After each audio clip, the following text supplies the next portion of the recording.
Ladies and gentlemen, welcome to Virtual Belcar for round 5, the penultimate round of action for this season of racing for the year 2023. And we're at Mount Panorama, we're at Bathurst, it's gonna be crazy. It's not like we've cut out two classes, it's a Belcar race as any other. Actually, a slight change to it, because it's 4 hours long today, so just an hour extra for the teams to contend with here.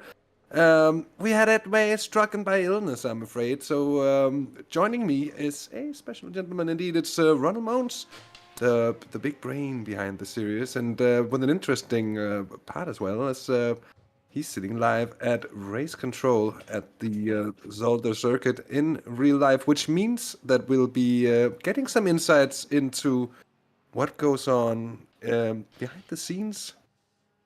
Yes, To some extent. Anyways, Ronald, welcome. It's a big pleasure having you along, and great for you to be able to step in here. Good evening, Hasse. Thank you for joining again. Also, welcome everybody who is watching. There might be some sounds coming from race control because it's an open office, as they say, and some background noises will be coming through, I'm afraid. Yeah, that was Andy, who was also greeting everybody. So yeah, it's a bit of a change as regarded to like the other broadcasts. Also, get well soon for Ed. He was indeed sounding very Halloweenish, with a voice that was cracking all the time. So get well soon, Ed. Yeah, he sounded like he aged considerably in a short amount of time, I'm afraid. So yeah, indeed, the best of wishes for a swift recovery for Mr. Ed May. And so we're just waiting for the session to tick over and for me to be able to go through the grid. I am aware that we have not made mention of the championship points as of just yet, but that will indeed happen as we get, if we get, might I say, any sort of calm with this race at any point. It is a brand new country here, Ronald, in terms of racing with these three classes in Belcar at this track. What do you expect from tonight's race here? Well, I know everybody is always worried when they see this track on the calendar. However, we had a race yesterday, 2 sprint races, one 20 minutes, one 40 minutes, and that all went well. And there's also 4 classes in those, so that went well. It was Mazda, Toyota, GT4s, and TCRs, and it went well. So it should go well today as well. Well, our fingers will indeed be crossed for just that. My excuses. We're going to go through the grid, aren't we? And it's just popped up here, so it's a perfect time to do it. Ricardo Ferreira and Anash competition on pole position by a margin smaller than the iRacing live timing will seem to be able to do anything about there. Whether that's 1,000th of a second or whether it's a case of Ricardo Ferreira posting in the lap time before Thomas Delcourt for Valkyrie X-Type competition, I just don't know. But close it is very much indeed. Just how that's going to translate when we get racing, it's going to be very, very interesting. Jonas Holm and Simpac Noises there on the second row of the grid in third, just about half a second off with Hugo Bemelmans for Boots and VDS by Undercut, the 17 car. Those two cars close enough as it is separated by 15 hundredths of a second. So Jasper Schronackers for Bravo by Airtime is in 5th place ahead of Jeroen Wadlet in the SimWorld.be Fast Machine. Then Mathieu Soufi for Viraco eSports and Ward Mallets for Sim Formula Europe. They'll be on the 4th row on the grid. David Sobrero in the Anash competition number 10, Belcar 2 BLC2 machine, the GT3 Cup cars, the Porsche Cup machines, I probably should call them. Otherwise, it's going to be very, very confusing indeed. Anyways, it's David Sobrero and Anash competition on pole position ahead of the 877 Valkyrie X-Type competition car of Jo Vegard Godestad. And then one of the BLC ones, a little bit further back, that is David van Slambrook, I think, at least. In the 61 machine there for simracing.be by ROI Management. Benjamin de Papa, 12th on the grid. As they're getting mixed, they're getting to roll. And interesting start that's going to be, just how it's going to be working out there. Team Vision with Lucas Vernon 13th ahead of another one of the BLC ones. That's James Slats in RPM GT. The 33 car, Jeremy de Boever in the DBR machine, the BLC 2s there ahead of Glenn Hopkins in the hunt. And then the pole sitter in BLC 3, that's Koen Klopman ahead of the simworld.be Rapid. And I'm afraid we're going to have to take it from there. Otherwise, we're going to miss the start of the race here, Ronald. Something that we wouldn't want to do, I'm pretty damn sure. 4 hours of racing here from the mountain. It's Carlos Dieguez. It's the Valkyrie car on the outside, having to wait here. And I think we've got pretty much everyone on the start-finish straight. And we have a green flag indeed. Let's just see if everyone can make it through here. 32 cars on the grid.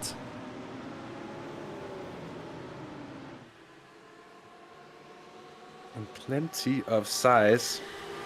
When it comes to it here, a closely fought battle up the hill. Carlos Dieguez still side by side with the Valkyrie competition. Audi taking the lead there, and Jonas Holm of Simpact on the tail of those two. The Audis seem relatively strong here, but of course outnumbering the Lamborghinis just ever so slightly.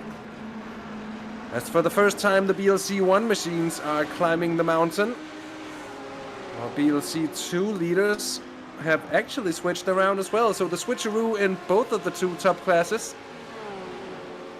With the Valkyrie cars just getting the better of it, and Hill and BLC 3, I think we've had a clean run for everyone so far. It's a treacherous place here, especially on cold tires, and Thomas Delcourt is flying down the hill here. Yeah, I think it's the first time Thomas is in this race as well. While we see there a mistake of the Simpact car, and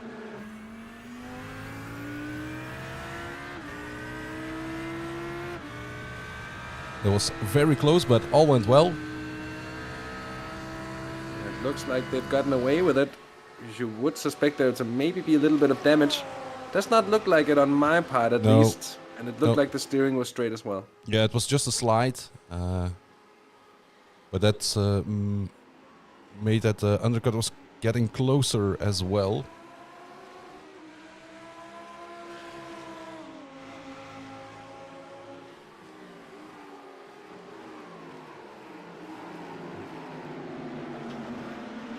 Now I'm starting to breathe again, because we had the first lap done without any issues actually. So very good, very nice to see.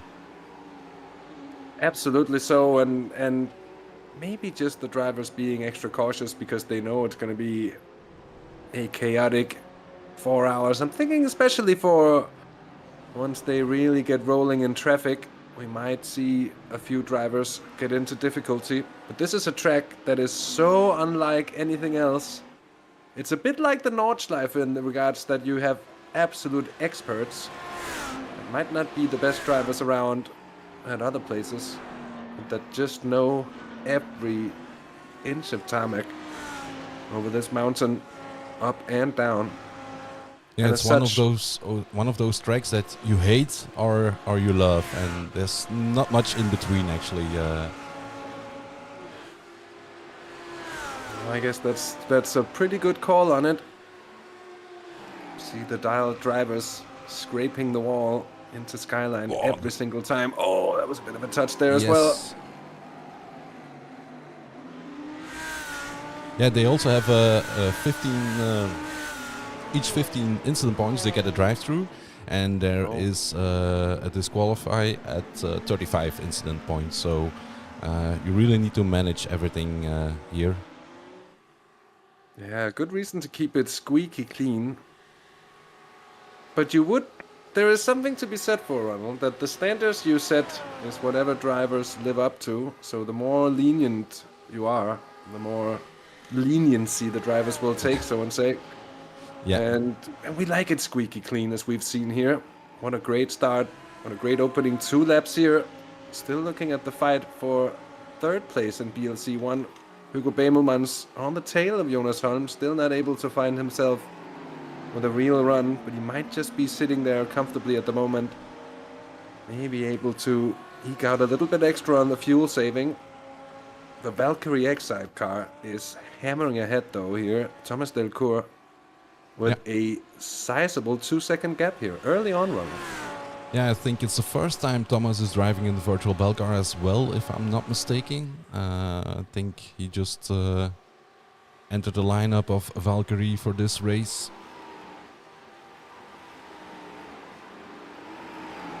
Might be a bit of an expert signing if that's the case.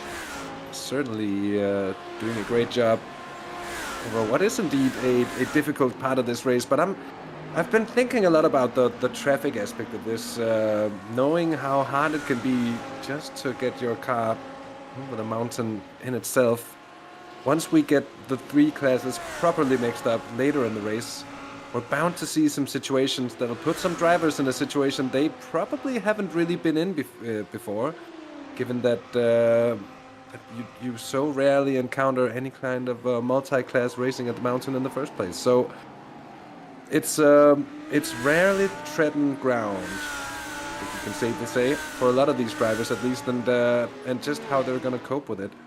It's going to be interesting viewing, I think. Without saying too much, I don't want to put that famous curse, Tommy, you mentioned it in chat as well, from last time around. That's probably one of the worst curse moments I've had in my career as a commentator as a whole. I don't ever think I've praised a race start for being clean, only for it to go so wrong so quickly as it did on that very occasion, as Jonas Holm is knowing where to defend. Yeah, both drivers on the limit. One defending, one attacking.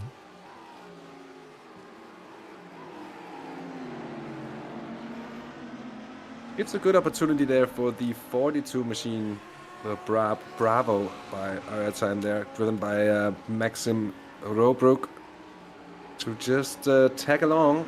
It is a track as well where the slipstream can really help you along. I think there's...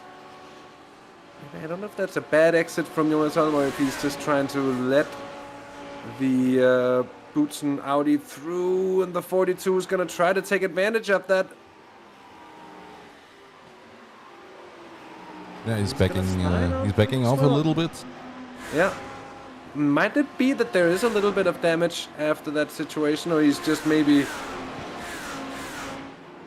just had a moment? Certainly nothing that we could recall on the replay. We're going to see quite a bit of that here, because you can easily have a hit and just keep on driving. You won't have an off track, and you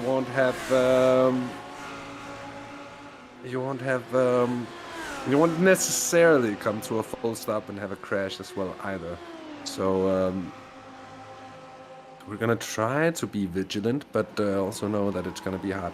Anyways, still interesting at the relatively sharp end of BLC 1 here. The BLC 2 machines are keeping up very, very well. That's something maybe we'd have expected to see, but they are quite close to the GT3s, at least on the straights.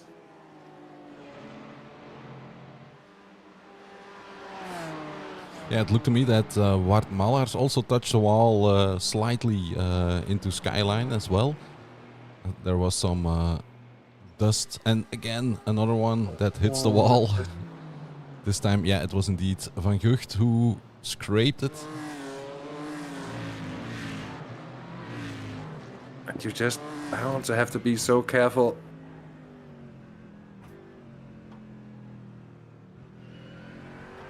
Yeah, for some reason, I think he touched the wall there again. For some reason, the Mercedes really sounds nice on the mountain as well, actually.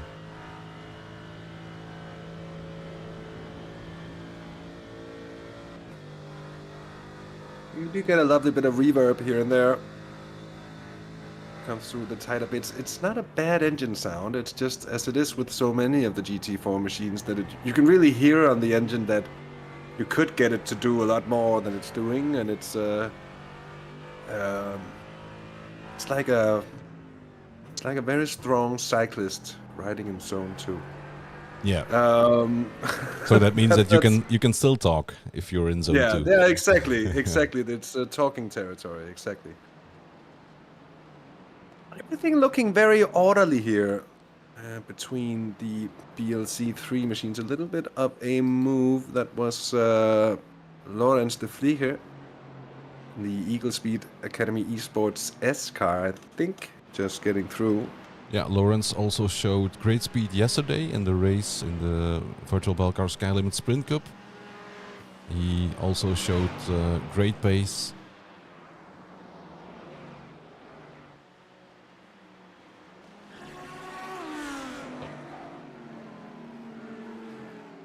And it'll probably be a nice way to warm yourself up for a race like this, regardless of what car you'll be driving.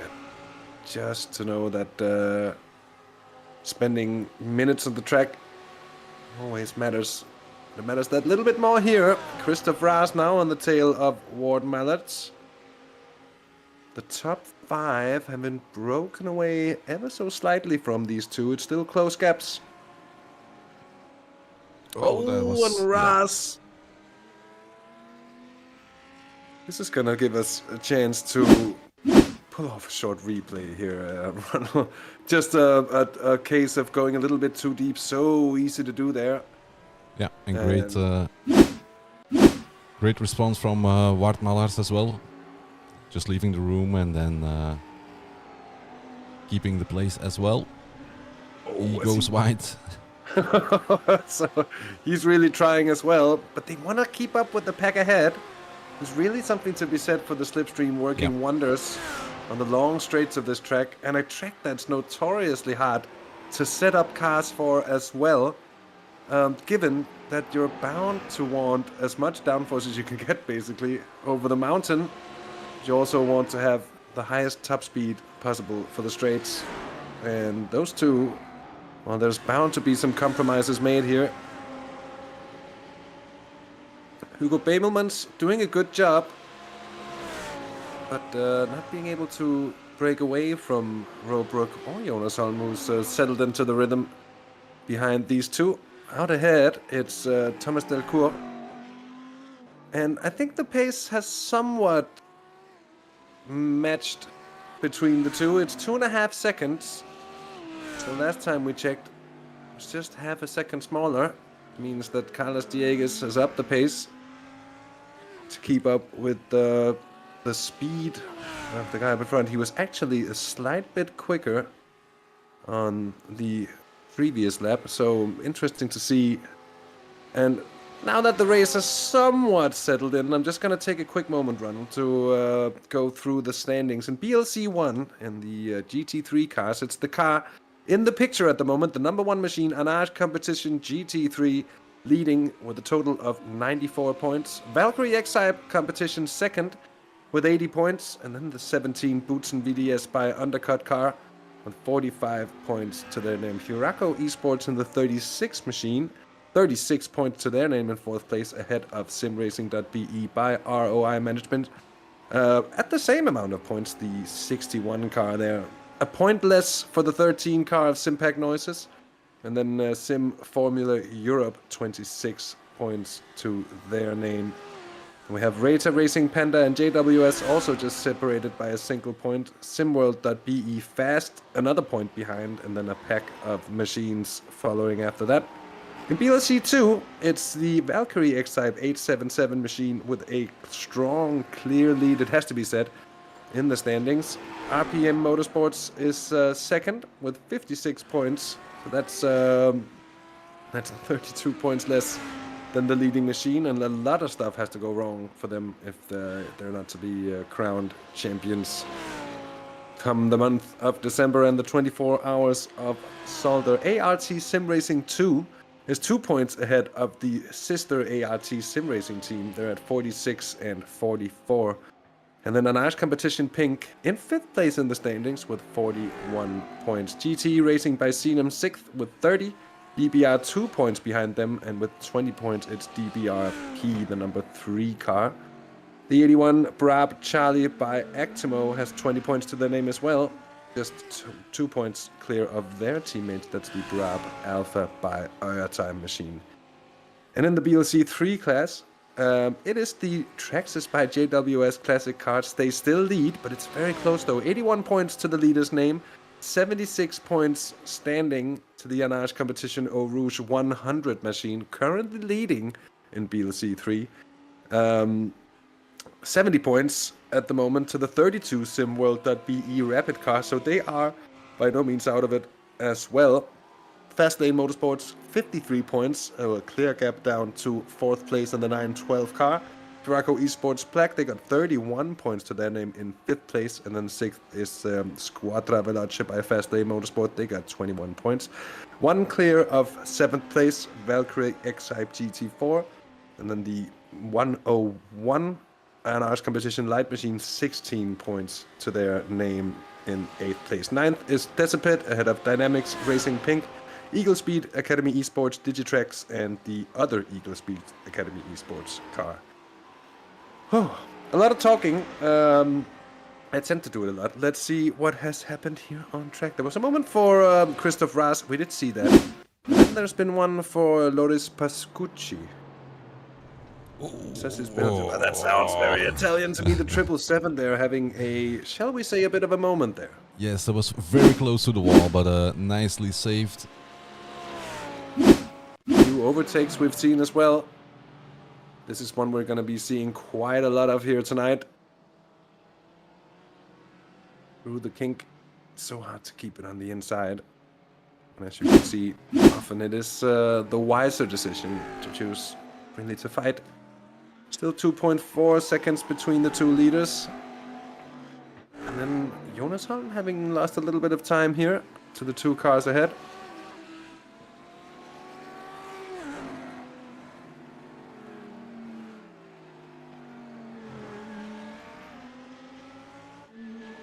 But under no real pressure from Ward Malletz and Christoph Ras at the moment as well.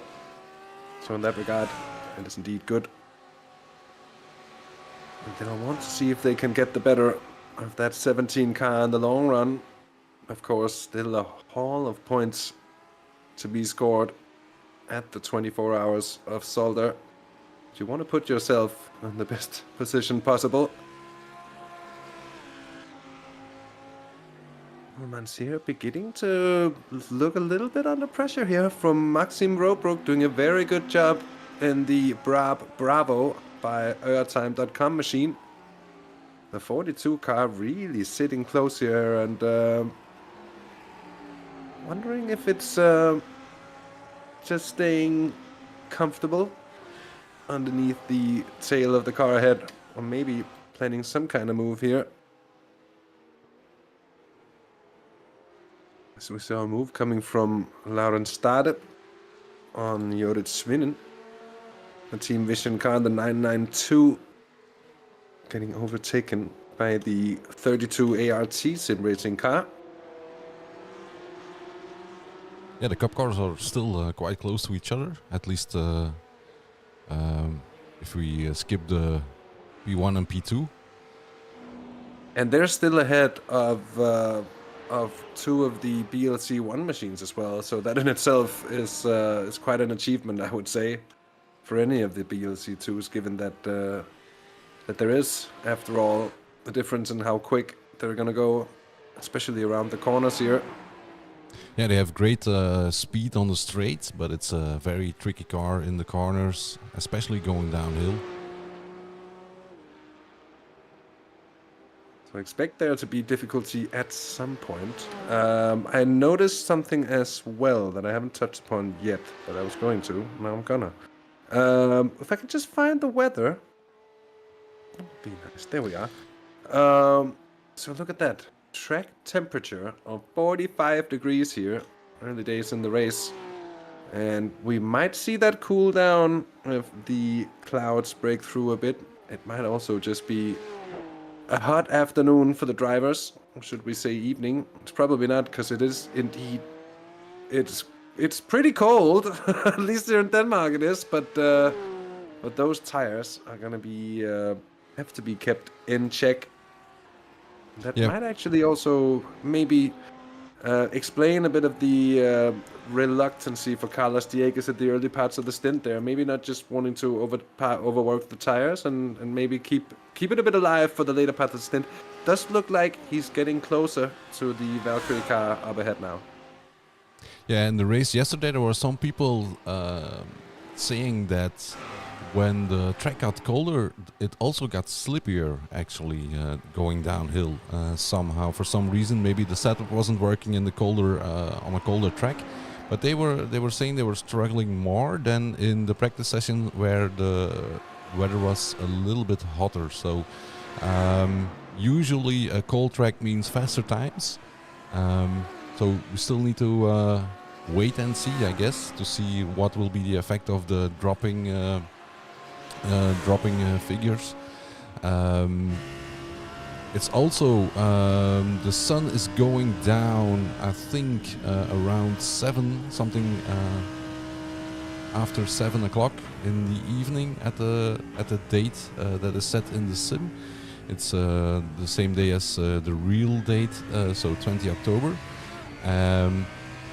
So it's going to get not completely dark, but there will be some how they call it, dusk, I think, in English. So the sun will go down during the race, or almost completely go down during the race.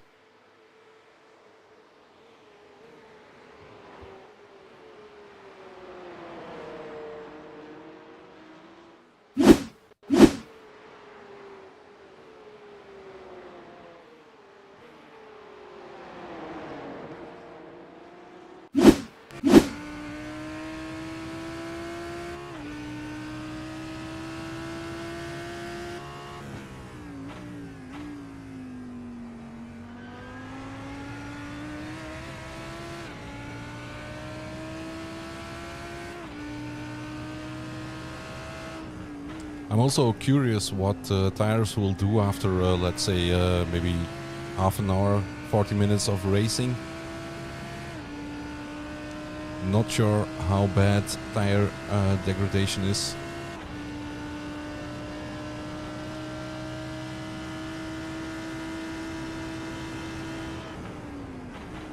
And that's because it's been a while since I've driven a GT3 actually. Oh yeah. Yeah, that's a good point to be made. Doesn't really have that many long corners that really wear heavily on the tires. But you do have a lot of scrubbing going on over the mountain as well. So chances are they're probably going to be hurt. You can really see Anaj competition starting to make inroads now. 20 minutes into the race here. Over the top of the mountain we go.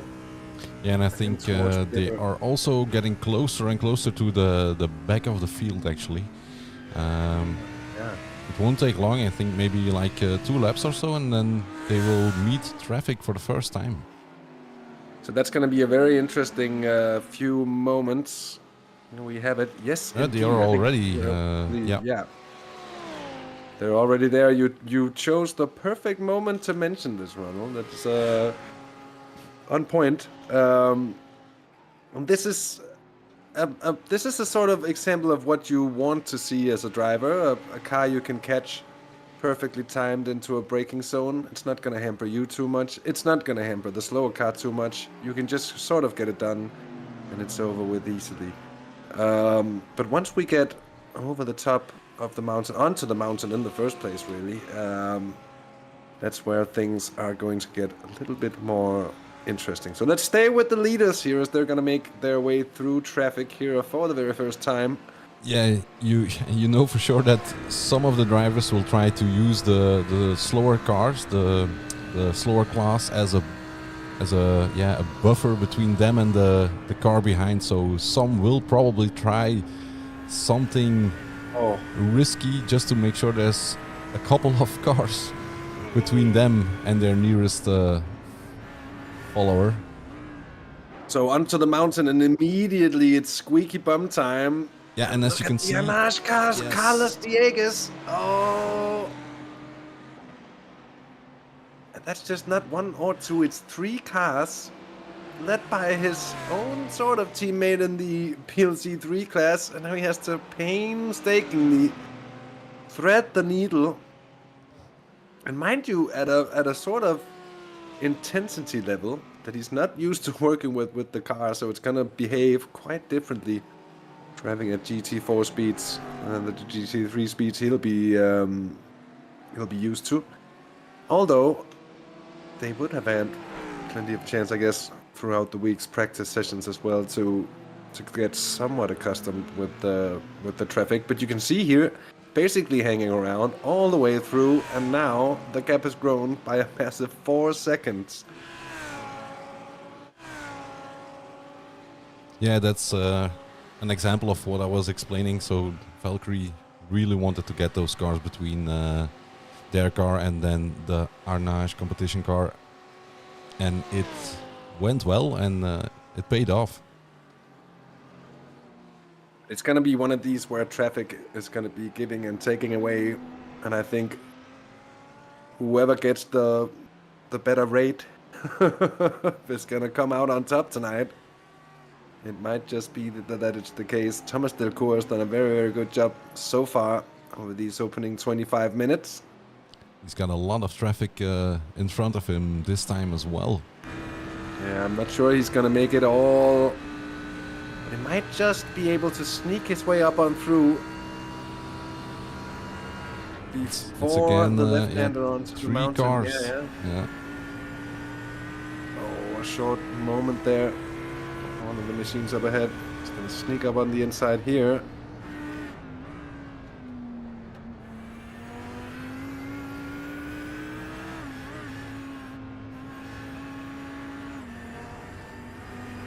Yeah, he had to lift. Yeah.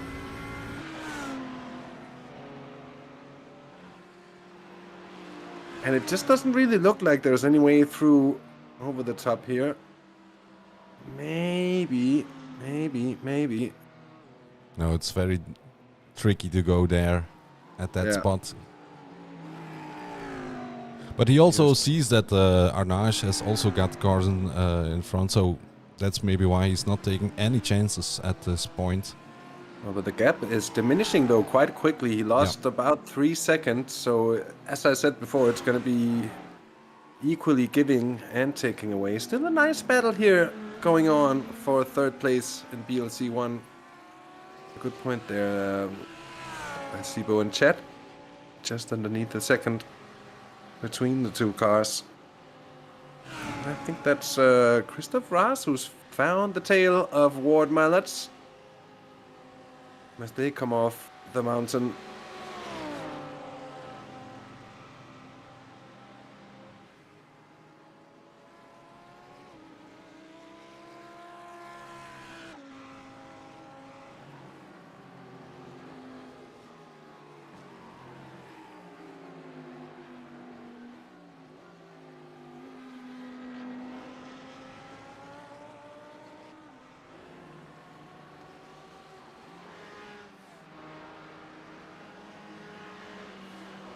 Oh, and look at this heavy traffic indeed. There will be some flashing to just try and make awareness of the existence of the BLC ones. Carlos Diegues, 2.7 seconds is the gap. And this time around, there's no one between him and Delcourt. But Delcourt looked like he might just get held up.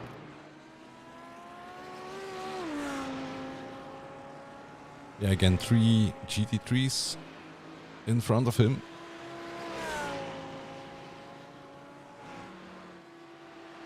Yeah, exactly that. And there's going to be absolutely no way through. It's just going to be from halfway through. He might even have been taking it easy just to save the fuel and trying not to catch them too quickly, which would actually make sense. But you can see they've just been bunched right up together like it was a safety car. And now it's underneath the second between the 2 leaders. Yeah, And, Diegues and is hardly a lap ago, it was is 7 back seconds. in his mirror again, and indeed, like you said, it was almost 7 seconds before this lap.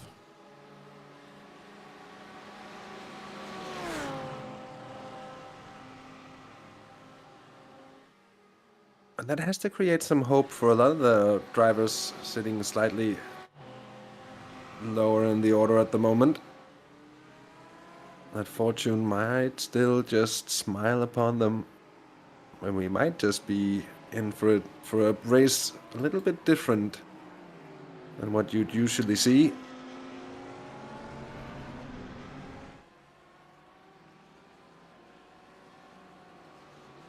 And just slight split being made as soon as they Yeah, what I get tangled find in with the I traffic haven't there.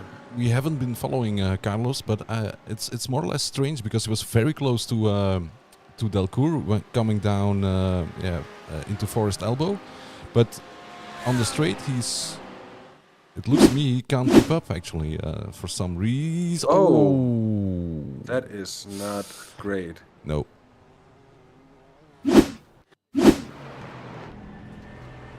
So this is a pass made earlier, so I thought that had something to do with it, but it didn't. Here we go.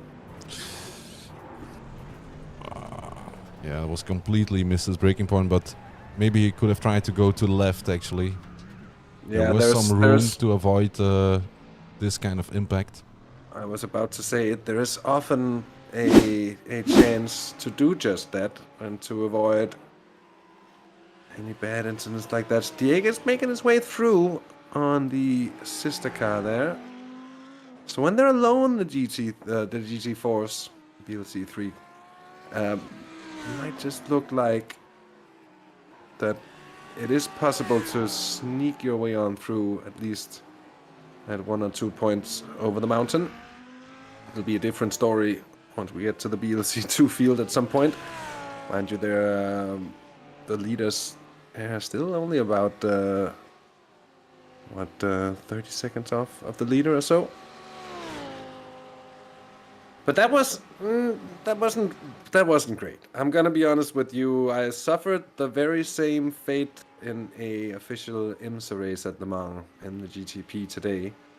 And I thought exactly the same thing as you mentioned there. There was plenty of space to go either side, left or right. And sometimes when you make a mistake, outbraking yourself that bad into a corner, sometimes the best course of action is to make sure that it only impacts yourself and not the driver in front of you. Because yeah, race control has given a penalty as well to the 999 car, so the one that hit the other car in the braking zone. It will be a 30-second stop and go. And I'm afraid we have another crash indeed. yeah, there's been a problem for Stefan Verhofstadt. That's the 17 car just getting in there. That's gonna be trouble maybe for some of the others. Oh, he's stationary. Yeah. He wanted to give room for the car that was on the inside, but then overdid it a little bit and lost it all on his own. Yeah, but it's so easy because I think in the GT Force around here, you really don't have much downforce. So when you make the track that much smaller all of a sudden, you're going to be a part of the track that doesn't have the same levels of grip, more marbles and stuff on it already here after half an hour's worth of racing as well. And then it's just so easy to have the car just wander underneath you straight into the barrier, as we saw right there. And maybe one of the reasons why the GT Force wouldn't be too comfortable having to have the BLC ones overtake them, as was the case there. But if you open the door, that was sort of an open invitation to come through as well. We're just gonna have a look at it again here from Stefan Verhofstadt. Just squeeze in. Yeah, the Doesn't replay have is much of a say. The replay is doing crazy things again, unfortunately, so we couldn't see it. But he was making room. I think he left a bit of. He did the door open, and then went too far off the racing line and hit the wall. A good thing he could keep the car close to the wall, so all the other cars could get by without any issues. So great reflex from the driver as well. And a new fastest lap from the Valkyrie X-Type competition car. So they're trying to give a bit of a comeback here. Thomas Delcourt just eking out a 10th or so. Both of the top 2 cars posting their fastest lap so far in the race. So it looks to be a case that the car just getting faster as the stint goes on. So it's lightening up.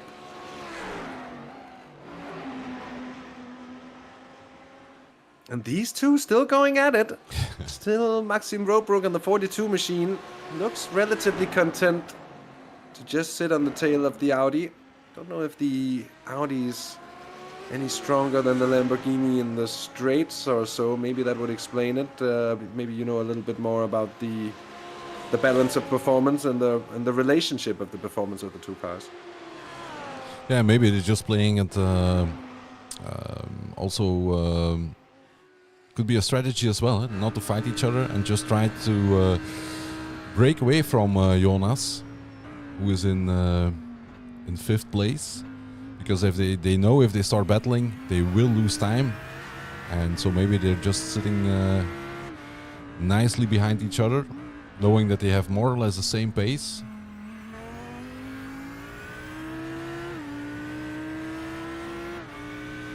And another thing that's also important this race is when your teammates take over, because there will be other drivers during the race, and that can mix up stuff as well. Well, we've seen at some tracks the teams were able to extract quite a lot from the fuel and run past the hour even. I think at this track there's so much straight line as well. It's going to be pretty heavy on fuel consumption, isn't it?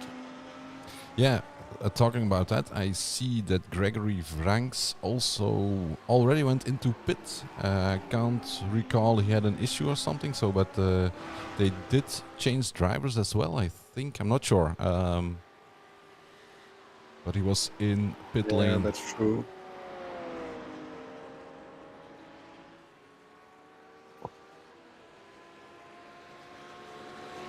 Yeah, I can't see exactly what happened to Greg Franks in the ART Sim Racing 2 machine.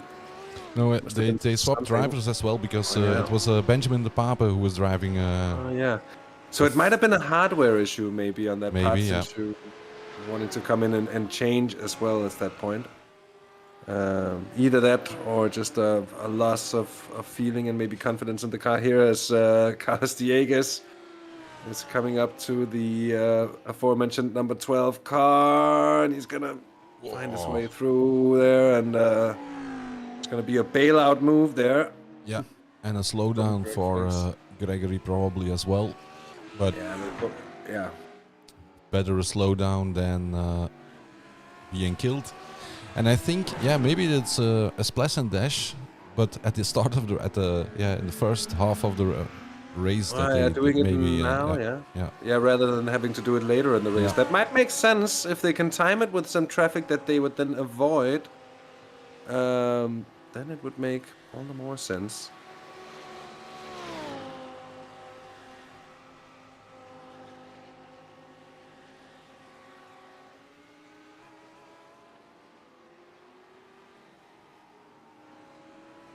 And just like these two, Hugo and Maxime, although they're not battling all the time, they're not attacking each other, but it needs so much focus to stay behind the other car and keep following down the mountain, and just keeping the focus already is sometimes harder on this track than on other tracks actually as well. Just following the car in front is already a big thing.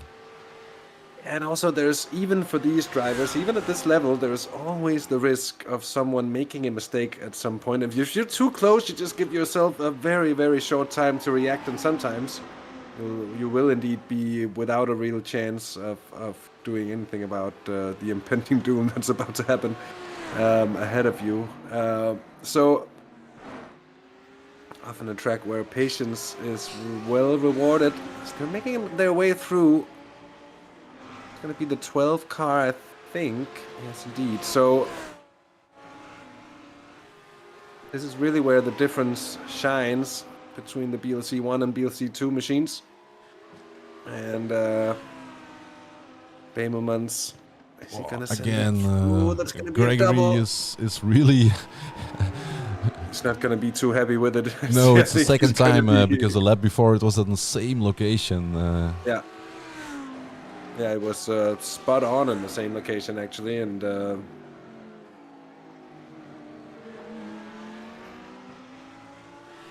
And especially in this case where you have two BLC1 cars, you know that the second one is going to come by as well because you don't want to lose the connection with the car in front.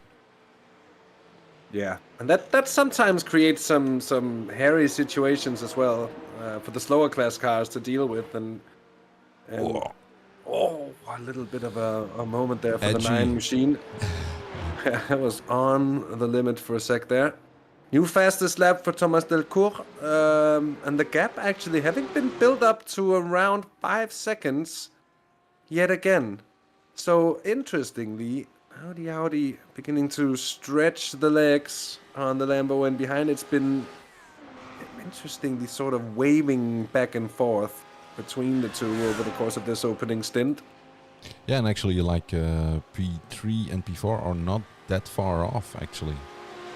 They certainly are. This trio of cars, dare I say, with Jonas Holm, just 2 seconds off of this duo, we should probably call it, with a loose passenger close by. Yeah, the bus has left and somebody is still yelling, "Hey, wait for me!" In this Yeah, but case, he's it's doing Jonas. Yeah, if the analogy is running to keep up with the bus, he's doing a pretty good Yeah. job. Well, I know Jonas in real life, and we've played football together as well. I'll tell you, he is indeed a decent runner. Okay. And, he can put one leg in front of the other, and he can do so pretty quickly as well.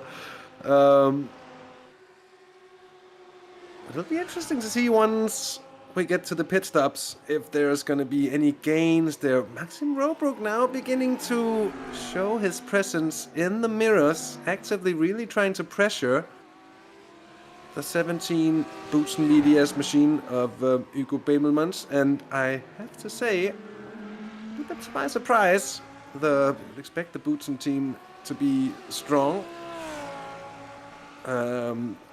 I always think of it as the top factory sort of teams. You have Valkyrie, Anash, Boutsen, and they're always there. And you know these teams are strong teams indeed. And then the rest of the bunch, not to degrade them in any way, but it's in a way sort of the private teams. Two comes in contact, and that is well saved by Maxim Robrook. That could have been way worse. I thought maybe Ronald. Not even enough for us to pull back a replay on it, but I think that was, shall we say, a little bit too adventurous right there. Yeah, and that's there's one person who is liking that a lot, and that's indeed this one. That's Jonas, because he's now much closer than before. Yeah, he's now within the second of the car ahead, more or less so at least. So that means he will be picking up the slipstream a bit better. I just wonder if that steering maybe is it a little bit bent? It's very hard to see. If it is, it's a fractional bit. Doesn't really seem like it. It looks fairly stable. Looks fairly confident in the car as well, coming up through here.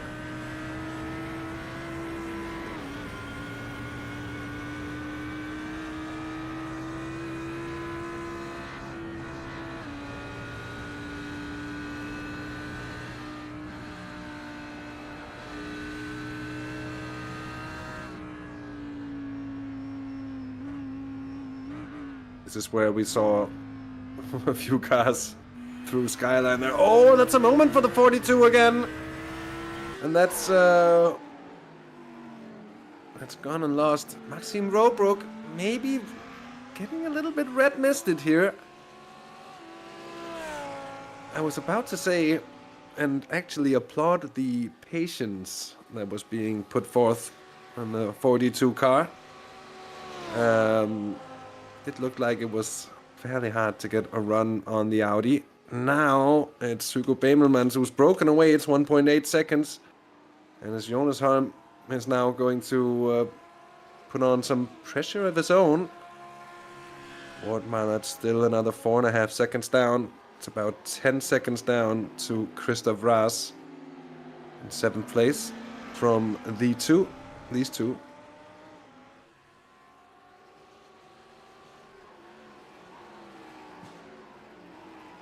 Yeah, and another thing that's very tricky on this track is also the pit lane. Actually, the pit entrance is a nightmare.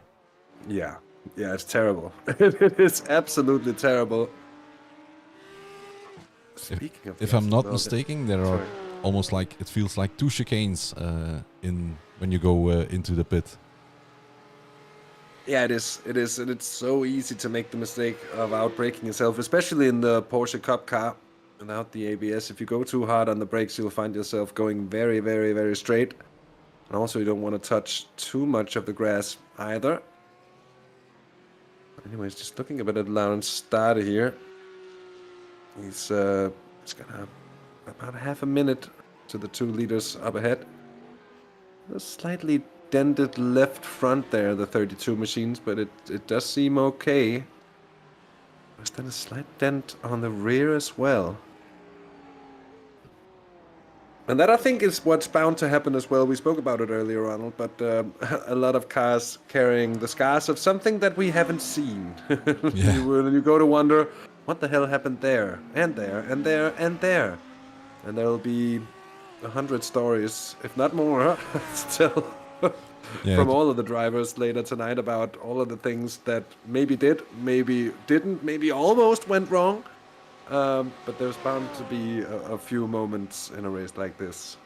Yes, yesterday during the race when we were commentating, we could hear the scraping of the wall, but it was not always, you couldn't always see who had hit the wall, but you just heard the sound and you know, okay, somebody just scraped the wall. So probably we will be hearing that sound a few times as well. Actually, somewhere where it's still relatively close here, and we haven't seen too much of it, but especially given how close they actually are, is the BLC 3 field here. Fabrice Cornelis in the 100 car leads. That's not really news of any sorts if you've seen Belcar before.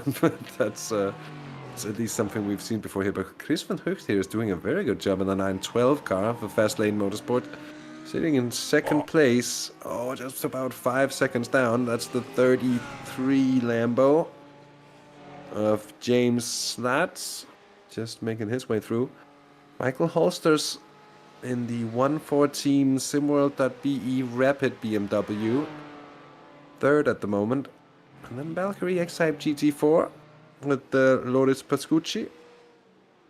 And Hansi Pullmans, more or less on the tail. They have Stefan Legrand as a sort of backmarking company as well. Just a second down.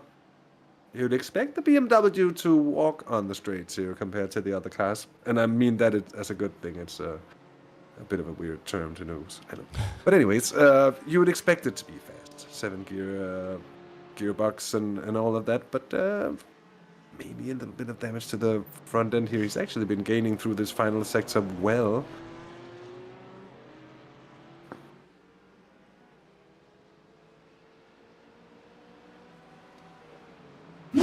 And a bit of back and forthing here as well. Still problems with the replay on your end?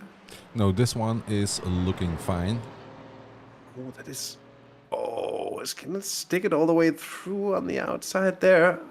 Does he hold on here? This is going to be a good one. Yeah, he's got the inside now. Yeah. And yes, he does. The Lorenz de Vlieger does indeed make it stick. Yeah, the 101 car has got some damage in the rear because that was the one that was... oh yeah, they got totaled on the rear end hit there. by Yeah, the sure, so that's not going to 999. make it any better. Yeah, that was a bit of a sad moment to see. Look at the gap here now between Delcourt and Carlos Dieguez, down to 2 seconds. Dieguez is probably gonna make it past on that Mercedes. Yes, indeed. So, oh, that might be costly. Can find a way through. I'm looking for it. The searchlight and everything. Oh, yeah, that's gonna be. But it comes with risks as well for the slower classes around here. Having to make space and go offline is it doesn't. It certainly doesn't come in for free. So it's very much a balancing act for everybody involved. So far, it has to be said. I think drivers out there having done a very, very good job of navigating the traffic safely. There's been a problem for Hansi Pullmans, I'm afraid, in the 876 Firaco car. Oh, he lost the rear already a bit. Yeah, you could see it slide. Oh, and then connects the BMW there. Yeah, the BMW couldn't do much at that point, actually.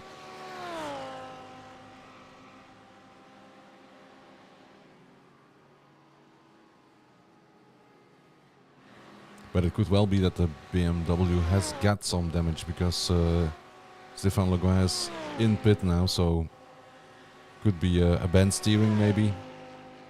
Yeah, that's actually worth checking out. Going on board with him. Although it looks okay, so it could be a normal pit stop as well. Maybe just for the check, making sure that the car isn't unstable, because that's always also a risk on getting a little bit of damage, that the car is going to be unstable in a way that upsets it enough over the mountain.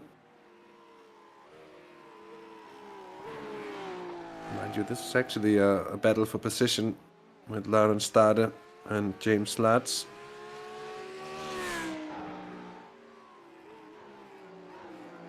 Actually got through. Got through on the straight here. Yeah, top speed of the Cup car is quite impressive. It leaves you wondering.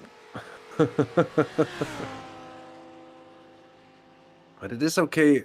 I think safe to say that it's the Porsche Cup machine, the BLC2 car, sitting third at the moment, so they would want to get a move on. They don't have an eternal gap down to DBR. I think it's about 12 seconds at the moment, so they are building on it, and they want to continue to do so, respectively. So, no real surprises with that. I think they're fair. They're on fair game territory there to race a BLC1 car that doesn't look an awful lot quicker than them anyways on normal pace. We do have a little bit of issues there with the connection to the SDK service, I think. Whatever's going on, it's having a bit of a fit here and there, so apologies for that. Let's see if it doesn't on my end, sort it itself looks out. okay, actually. All right, well, that's all that anything, matters. yeah. It was just doing some weird updates on my end. I'm so used to it being my own PC streaming it that whenever I see something like that on screen, I tend to apologize for it. This time, of course, it is Ronald's Wonder Machine, somewhat more powerful, capable machine, capable of running the stream in much better quality than my machine would be able to doing, at least with the consistency.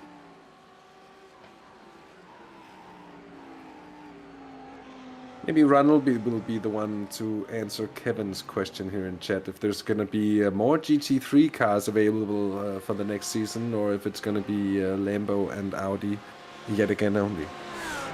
Well, that depends. We try to copy the real life series. So if there's a Ferrari entering, then we will add a Ferrari as well. We have to check. We need to evaluate everything after this season, and then we'll see what we can do.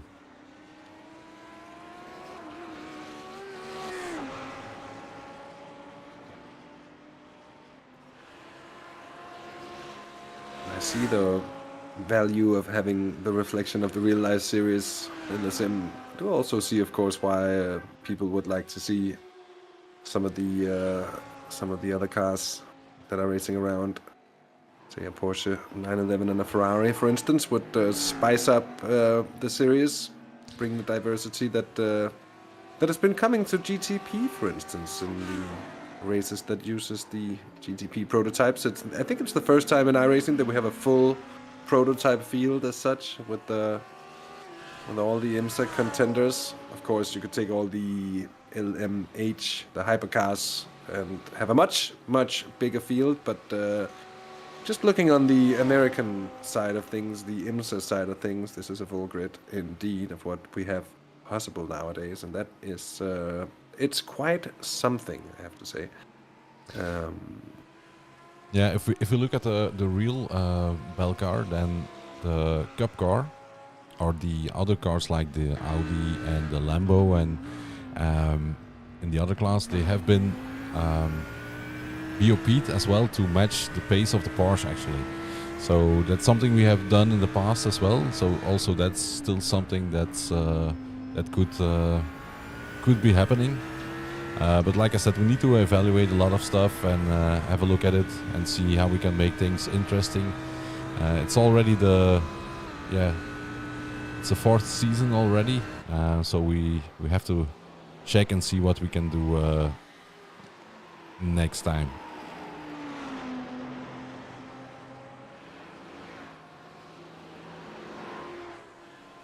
Good few moments for Jonas Holm and the Simpack car, steadily closing the gap on Robrook ahead.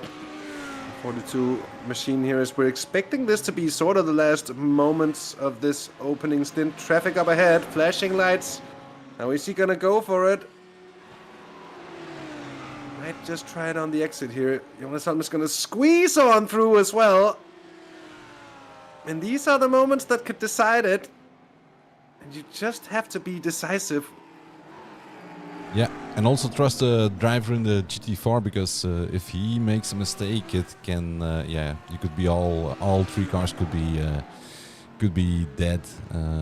So you need to trust not only yourself but also maybe even more the other cars as well.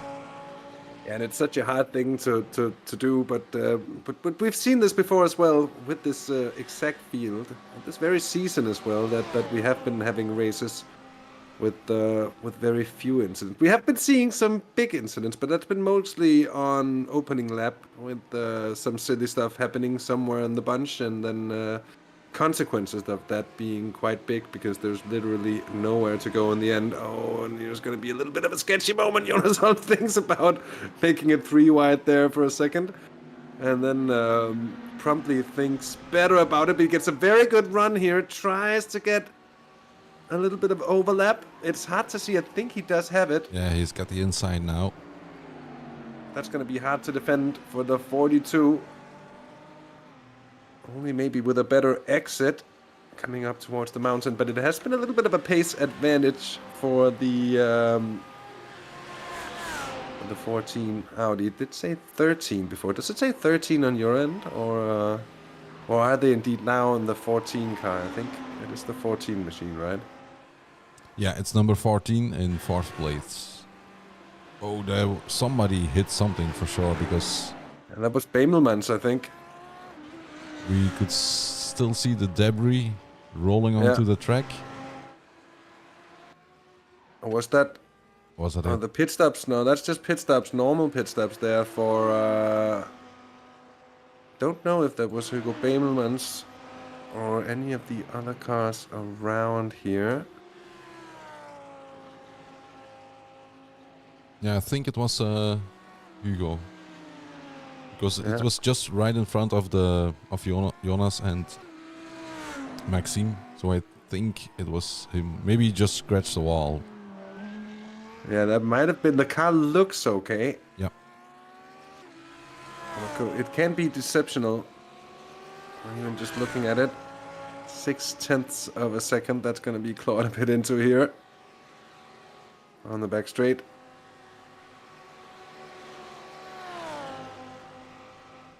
Now the 877 leaving the pits again. They came in as leaders. Now Roger Christiansen taking over.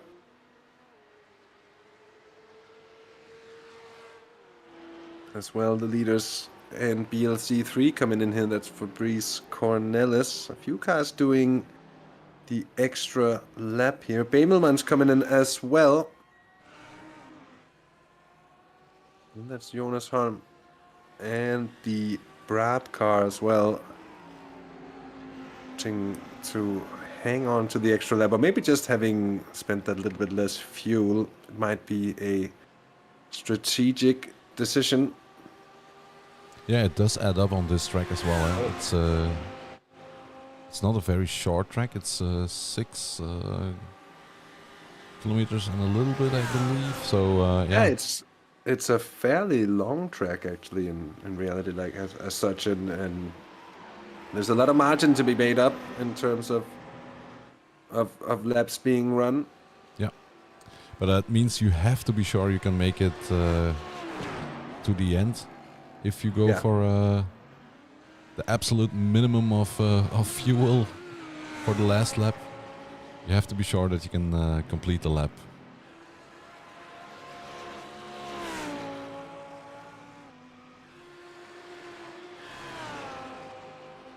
So now it's down to a second as the 2 leading cars in BLC1 are coming towards their first round of pit stops. They're basically neck and neck here. Of course, the Simpac car. Oh, and Jonas Holm just... That's a major impact there for the Simpac car, I'm afraid. Doesn't look like it's... Doesn't really look like it's cost him too much. I'm not quite sure. Again, the steering actually looks sort of straight. Yeah, it doesn't look too bad. It is a soft barrier out there. He might just have gotten away with it. Maybe a few seconds of repairs on the pit stop. The leader's coming in. And so the chasers here as well. He's sending it into the pits here. Oh, that might have been a little bit... Yeah, it's fresh. very tricky. Yeah, he was coming in hot there as well.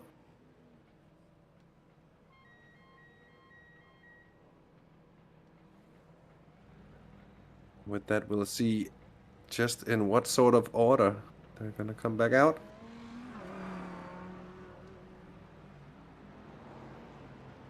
Anash in the first of the stalls. I think getting lowered down a little bit quicker, but that doesn't necessarily make the huge amount of difference. There was the sound of crashing cars here right next to the pit lane as well. There we go. So it's gonna be a Nash competition and Ricardo Ferreira leading. This is a really long pit stop, actually. Yeah, indeed. They're all spending quite a bit of time. The 42 just sneaking out. So that's gonna be... I think that's Jasper Schoenakers out ahead of Maarten van Rijwijk. Yeah, I think Valkyrie is having some issues because they are dropping down the order still. They changed drivers, but they're still in. They are still standing still. Yes, indeed. I found it a bit weird to say. Oh, here they come back up on the jacks. So maybe a double pit stop. For some reason, or maybe something not being ticked and they didn't get all the tires. Something. Oh, it could be that they only have one fast repair, so maybe they have unchecked the fast repair and there was some damages on the car that needed to be repaired. Oh, this is also close. Maarten van Rijwijk immediately deciding to stress Jasper Schoenakers a little bit here. They're not really wanting to do much about it, are they? Oh, he just about manages to react. Coming in a little bit early into the dipper.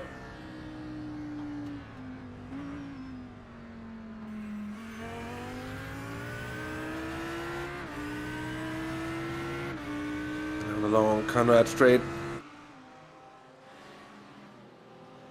Yeah, no time to easily enter the race. It was race on immediately.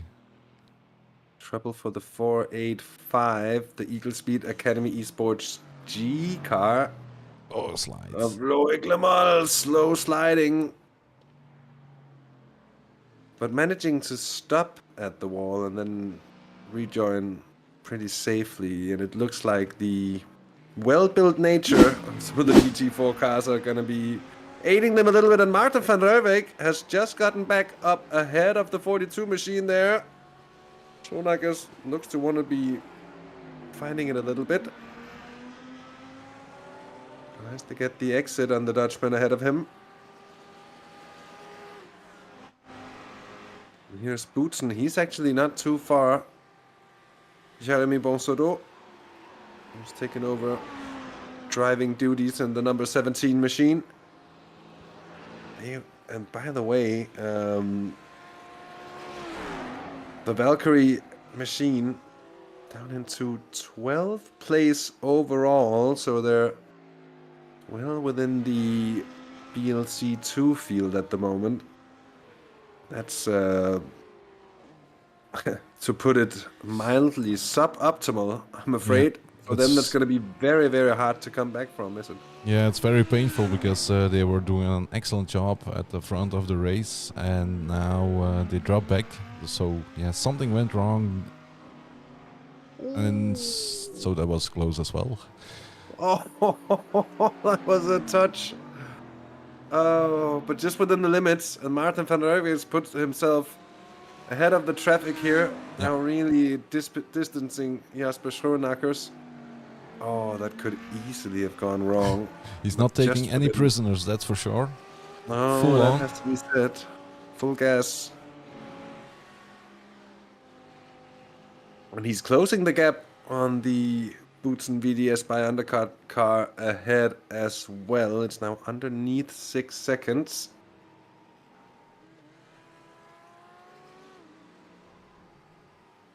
Yeah, it's a great opportunity to get a podium finish, for sure. And they're looking very competitive here, it has to be said.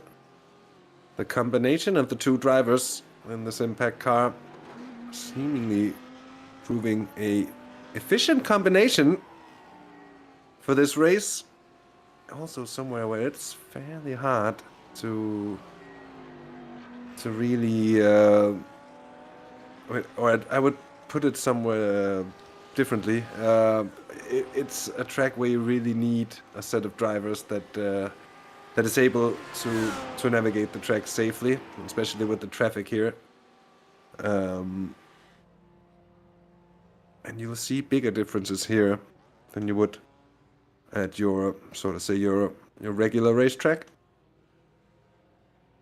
A lot of the BLC 3 machines in the pits here.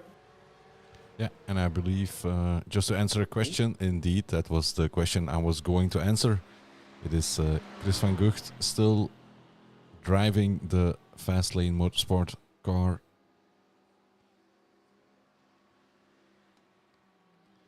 And he's currently leading the class.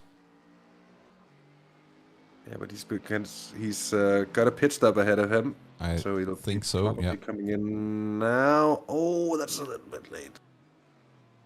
I wonder if... Ooh, and he hits the wall. But I wonder if that's going to be a penalty for unsafe pit entry.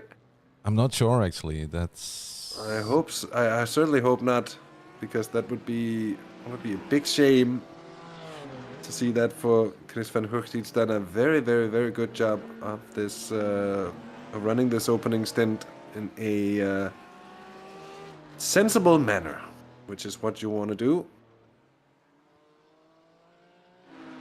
Here we have Glenn Hopkins and the 81 Brab Charlie by Actimo, currently third in class here after this round of pit stops. And it looks like he's doing a home race. Yes, indeed.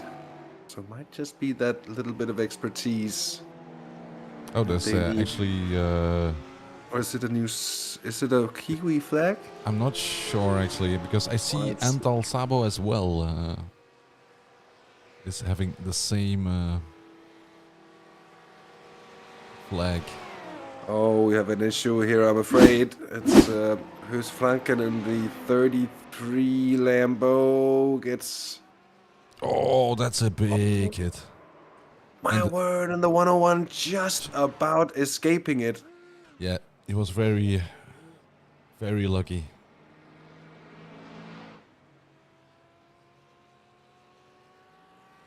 Oh. Oh, the car is bent. Yeah, it's grabbing. Absolutely. Yeah. So, yeah. So we're gonna hope to just see it, yeah, towed, which is what we want to see with a car like that. Yeah, that's a sensible thing to do.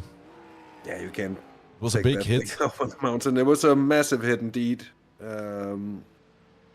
Maybe just getting a little too far over the cliff. Let's go on board actually with Frank there. I just want to see what happens because he wants to go around the 101. There isn't really the space, and then he just...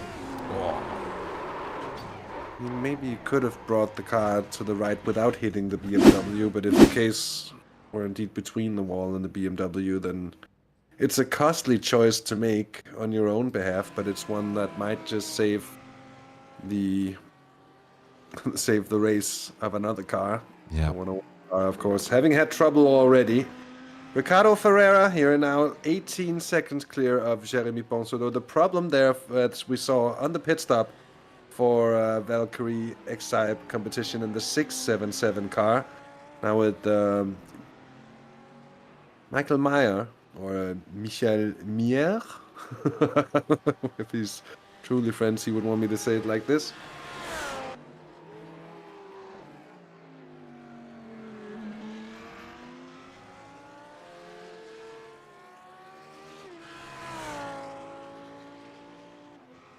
So the Lawrence is now in pit. They have done quite a long stint actually. Oh yeah, an hour and 11. A long opening stint for them. They're going to be overhauled here by Roger Christiansen. Yeah, they are indeed Kiwis, aren't they? So not exactly home advantage, although it is sort of close. At least closer than most other Belgium places. or Denmark. Indeed, closer than anywhere in Europe. Roger Christiansen now back into the lead. Let's see where the ART sim racing car is going to come back out. Looks like a lengthy pit stop for them, although we've seen longer. Janashka is about 12 seconds off of Christiansen here in BLC 2 as well. So turned tables there. That's the Audi of Jeroen Diekman.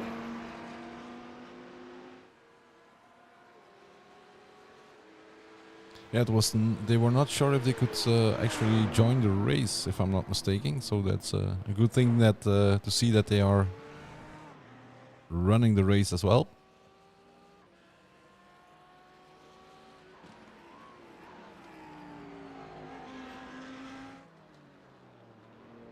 And a steady race so far as well, as Koen Klopman taken over. 18 seconds clear of Jelle Verstraeten. Minen Phaetons in for Team Vision. Sibo Berrebrooks in the 81. Brab Charlie by Actimo. So we've seen some early pit stops in BLC 2 from what I can see as well. That's going to be a little bit more... a picture that's a little bit more shaken up, and it might be a little bit more discrepancy than what we've seen, at least in BLC 1, where they've all been basically pitting on the same lap. And a little bit of spread as well in BLC 3. That might also make it interesting as we get deeper into this race. But of course, at this point here, around an hour and 13. I was about to say 15. We're nearing the an hour and 15 minutes completed, and it's a point where the drivers that have been taking over at the hour mark will be having had the time to sort of settle in and sort of find a rhythm. Martin van der Wijk does not find a way through. It's gonna be the gap gone. It's doesn't really take much more than that. Yeah, the GT4 car was very helpful. He slowed down quite a lot just to let them go by. Both Martin and who was driving in the other one? Is it still?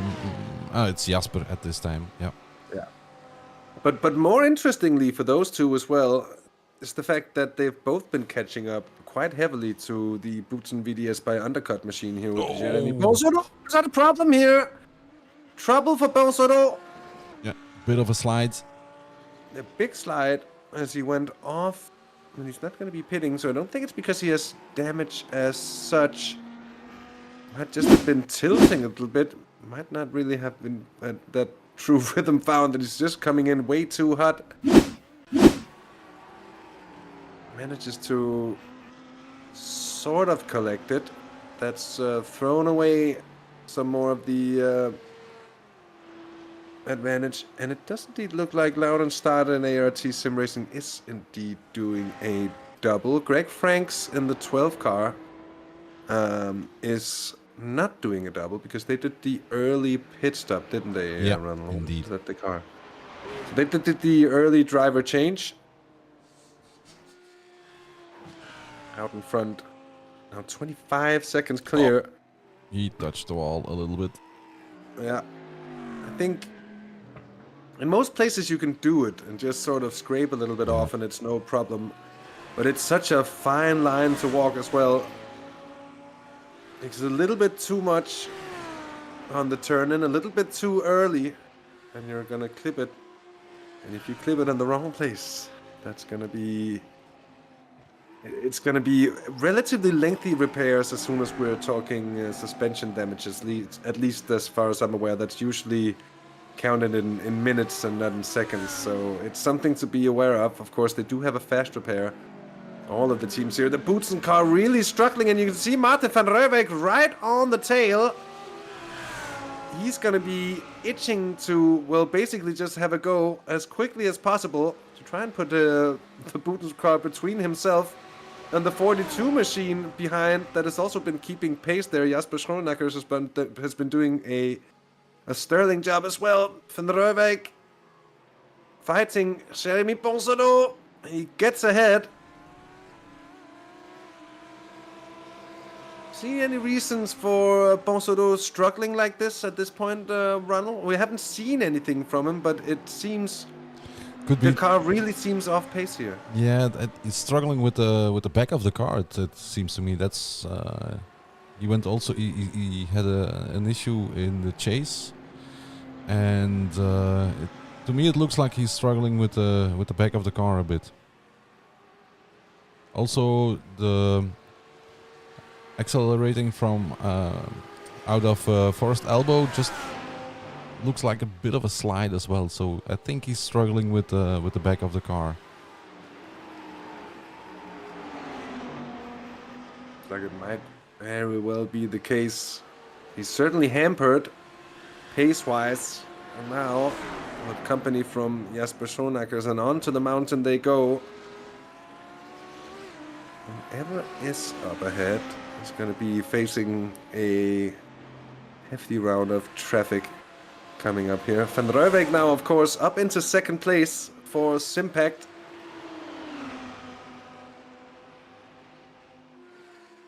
And Jasper Schroenackers is going to want to sneak up onto the podium as well, at least provisionally. With the Bravo by our time. Don't know if they've managed to grab a podium during the season so far. But sure, it would be a great result.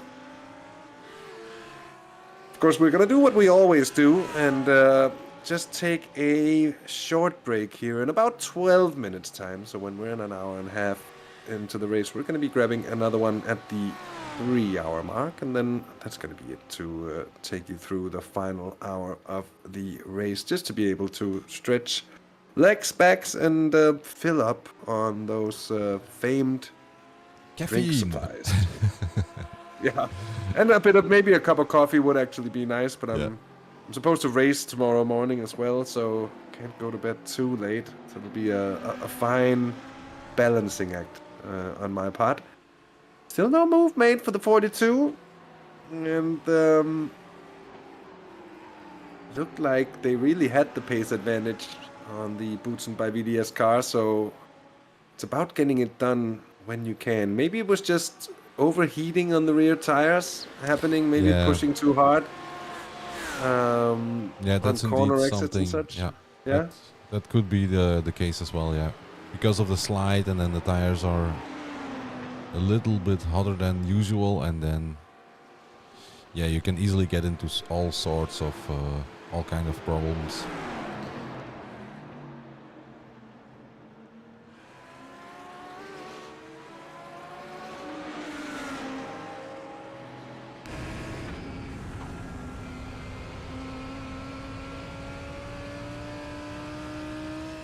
Every time they start improvising it on the mountain there, you sort of hold your breath. Yeah, you squeeze your butt cheeks together, to say it honestly, don't you? For a moment there, so but then it turns out fine most of the time. It's really been an impressive show of judgment and quality and the traffic handling so far. So far, yeah. Yeah, I was thinking actually the same thing. It was like watching and then holding my breath, and then I was thinking, oh wait, I need to say probably some stuff because we are commentating. So, but yeah, just when you look at it, you just hold your breath and hope everything goes well when you see moves occurring like that. Especially from that onboard angle where you can't really see much. Getting shaky on the curb there. He's wanting to try and just get the run on that Audi. Seems like they've picked up the pace, but it's a little too late, at least for now. Marta van Rooijek in the Simpac car, 3 seconds up the road from these two. Gonna be wanting to see if he can just break away ever so slightly.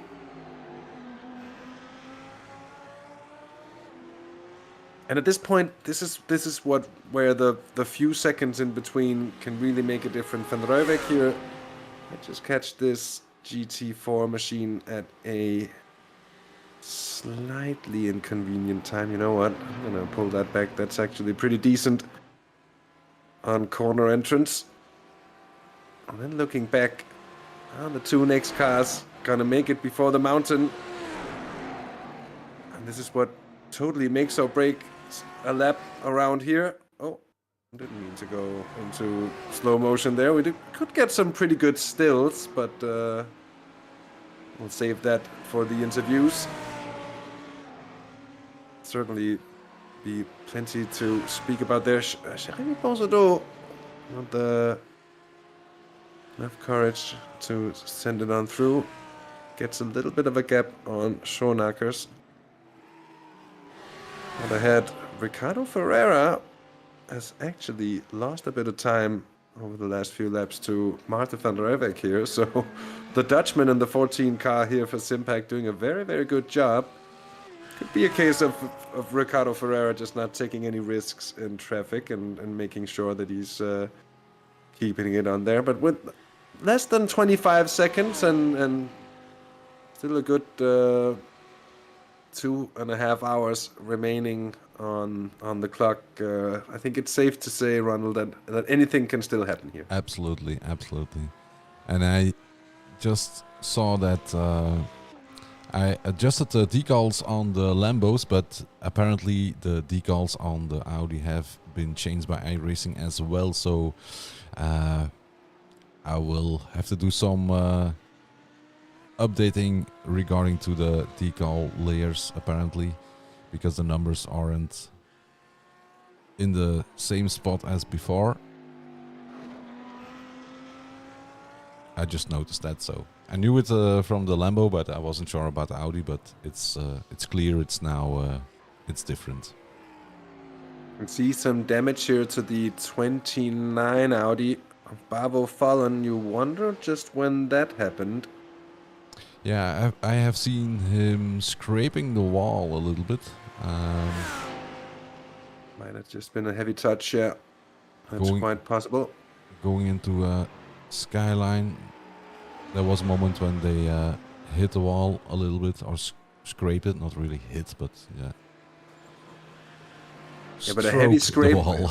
Yeah, exactly. But a heavy scrape will be enough to impact and damage the front corner of the car. That's something you can live with, though, as long as it doesn't start impacting the suspension. Yeah. Front or rear, for that matter.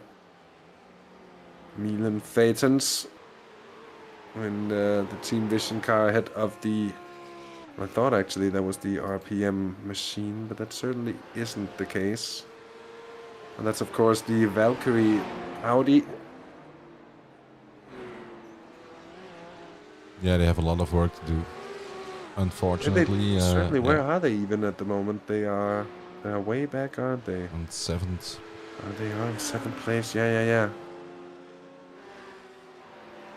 Just ahead of Roger Christiansen there. Yeah, there we go. The two Valkyrie machines. They wouldn't be used to being so close to one another.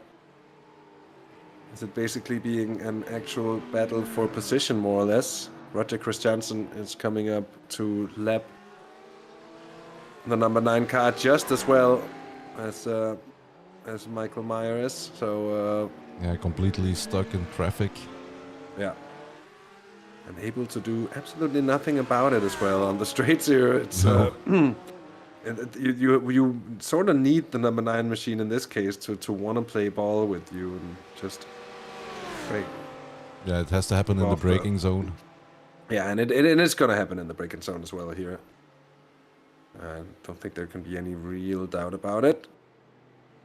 Here we go.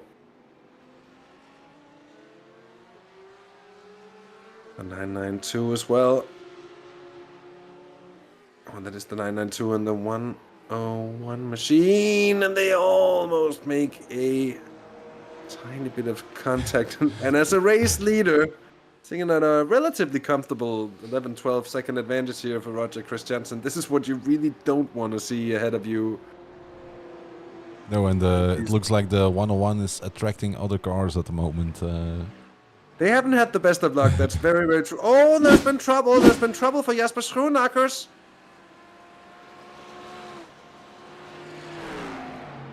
All on his own. Oh, yeah. Just losing it around. And that is such a bad place. Yeah, that's a terrible place to be turned. Oh. Turning off the traction control and trying to spin it. Hopefully. But that's not working. Oh, no. And then he hits the wall, yeah. Yeah, and he's packed it on the apex there as well. Ooh, a little bit of a touch. Yeah, that's the Firaco Lambo. You'll see one car of Mehdi Soufi there coming to a more or less a complete stop as well. Let's just see it on board from Mehdi's perspective here. He might have get the call that there's something. He sees the smoke, and then he just about manages to slow down. Good reaction times there. Yeah, the only warning he got was the smoke actually. Or yeah, normally in the car you will get a yellow flag as well, but yeah. Yeah, but it's not always there in time. No, it's sometimes. Maybe if you're lucky and have a teammate that's there with you, can call out these things and have a little bit of a warning as well from it. But that was quite the reaction here. Even the Lear Snyders have had a problem here with the 32 car. I'm afraid that looks like a bit of a. But rub it up to me. Yeah, it was a bit. I think a misunderstanding, because I was thinking he was opening the door as well, and then not completely. It looked like something like that from this point of view, at least. So And looked like a very slight touch as well. Yeah. To me, that one didn't look like any heavy sort of side comeback. Could even have been a bit of netcode causing the turn, because normally you would be able to just sort of lean against one another without causing hell. Yeah, it's being looked at by race control as well.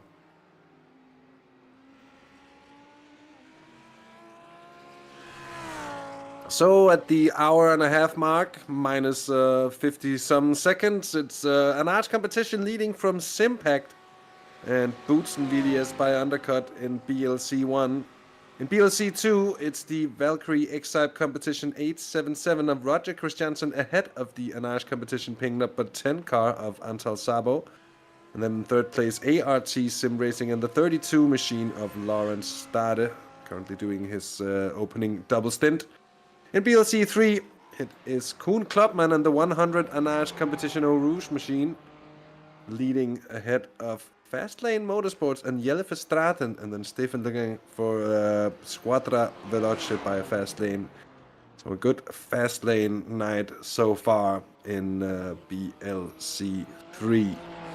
We'll go on board with the BLC 1 leader, as we're going to take 5 to 7, 8 minutes. I'm personally going to find myself a little bit of a snack and enjoy eating that. So let's go on board with the number one leading Lambo here as he's making his way across the mountain, and Ronald and I shall be back in a short moment. Yes.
excuse the rather long penalty, but this is a rather long wait.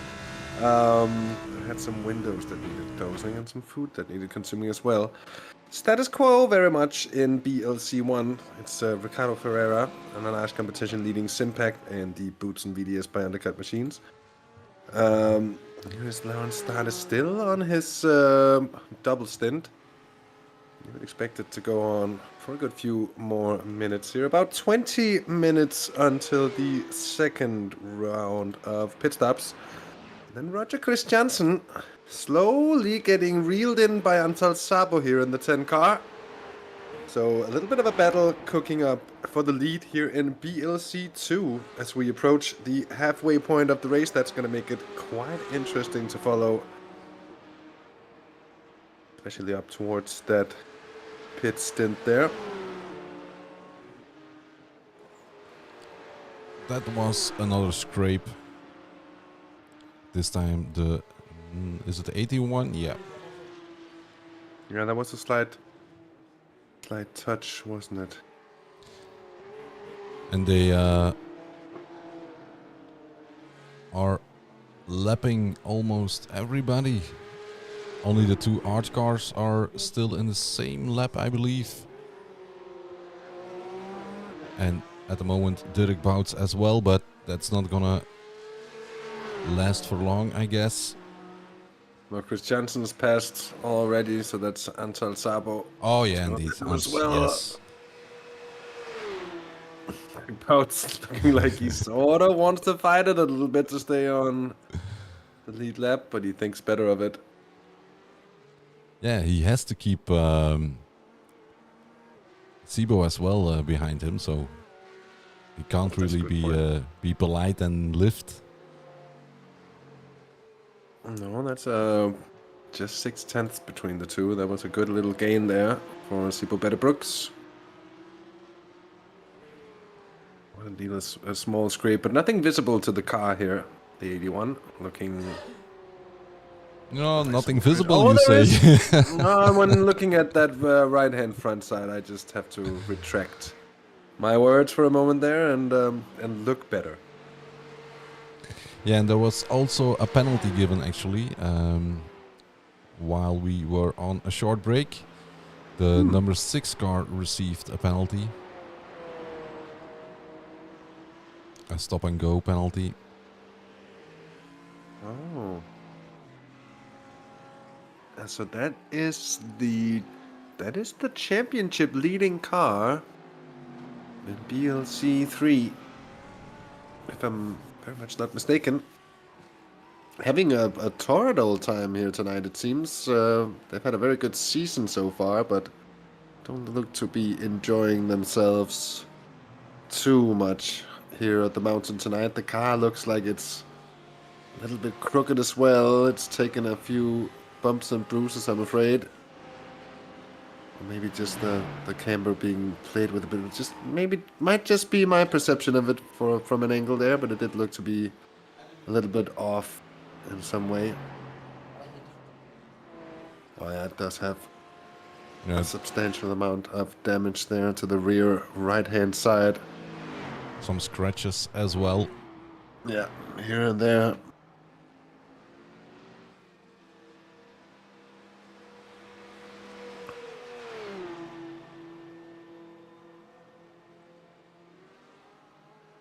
Oh, that's not how you want to do it with the switching around. Dimitri's not going to be too excited about that one. No, not being a fan of the Brab team at the moment, I think. Nothing but a scare. Just remind yourself that. And it'll be okay. But yeah, that was a bit of a shaky moment. Indeed. Both cars were shaking quite a bit actually. And I'm quite sure there has been some swearing involved as well. Yeah, you would imagine so, right?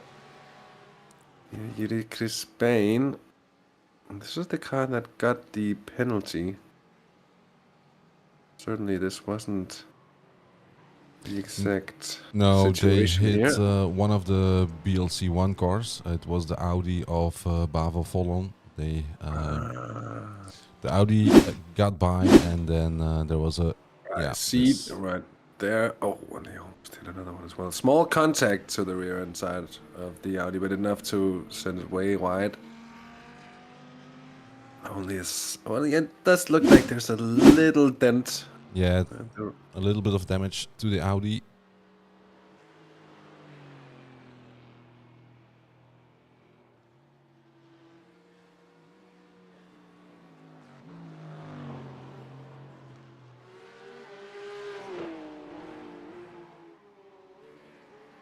Nice battle between these two as well. Sibo gets the great run here, it seems.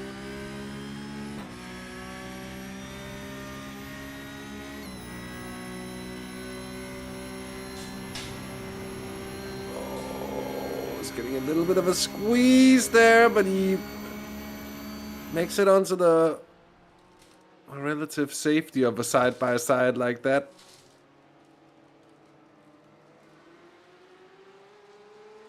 And within the limits there. Good racing. Sibo Barrowbrooks takes 5th place from Dirk Bouts on the DBR machine. They have about 7 seconds down to the second Brab machine here. Currently being led by the leading BLC1 car. Here's Maarten van Rooijwijk. He's lost time, but Boetsen has lost time on these guys as well. And Bavo Fallen is way behind. Of course, Jasper Schoenacker's had that major issue of his own.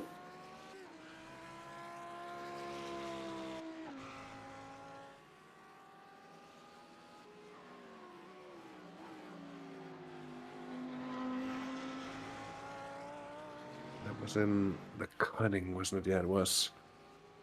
No, it's the worst place to spin the car right. It's maybe Yeah. the narrowest, one of the narrowest corners at least on the Yeah. track, and can No be somewhat place. impossible to. Now there's nowhere to go either side of the track either. It's Yes. terrible. And you know that you can't be seen by approaching cars. So it's a double scare actually being at that position in that corner.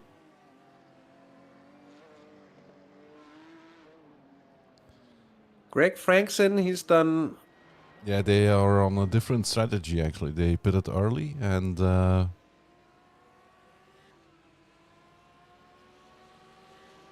Yeah, running in another hour and 10 minutes after this one is going to take him to the hour mark. So they have a bit of room to play with yeah. on the last stint as well here. So probably just a question about trying to time it well with any blocks of traffic that might be running around out there. There is a few of the BLC 3s that are relatively close. But at this point of the race, it is really becoming spread out. And all for the better, I think, in terms of the traffic situation out there on track. Maarten van Rooijwijk here still second place, just following that battle between this Impact and Boots and cars here. Jeremy Bonsodo's been held up on this lap by the 32 car over the mountain, it seems, so that's gonna cost a bit. And then Sim Formula Europe, 4th at the moment, looking on for a decent result for themselves. But it has to be said, Ronald, here we're almost at the halfway marker of the race. It's been a very, very clean race so far, and a very fine display of multi-class driving in so many occasions. That was one of the Firaco. It's the 876, right? Yeah, it was. I think a little bit of a moment there. But anyways, Yeah, I think less chaos than I would have expected on the mountain here so far. And yeah, that's a so very good far thing. so far is everybody behaving quite well and also respecting the track. If you don't respect this track, then it's going to bite you very hard. So I think everybody is well aware about the difficulties you can encounter on the mountain. So that's probably why we haven't seen too much drama so far. And hopefully it will remain like that for the next 2 hours as well.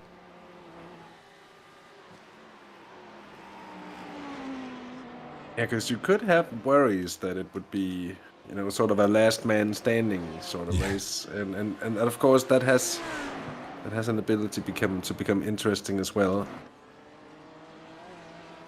Yeah, if you look at the official races, then I think like half the field dies probably in the lower splits at least.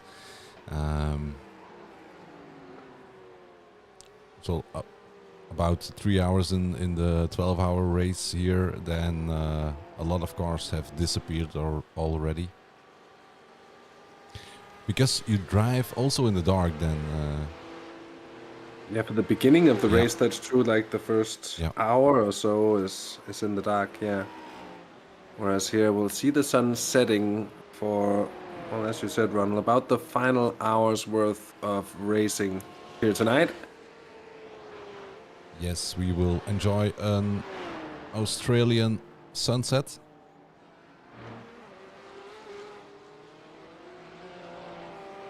That's going to be an extra challenge for the drivers, especially with the shadows moving along. We do tend to start using them as brake markers, turning markers here and there as well. Yeah, shadows are not the best thing to use because they shift actually, especially during. Oh. So having snuck up and having flown up actually here, Antal Sabo is on the tail, and the two leaders in PLC2 side by side here. Roger Christiansen, as he rides the curb, the 10 car almost getting a little bit out of shape there. Yeah, they both absolutely wanted to touch the curb somehow. In case of anything you can do, I can do better. Yeah. From the 10 car here. Just 3/10 separating them. Oh.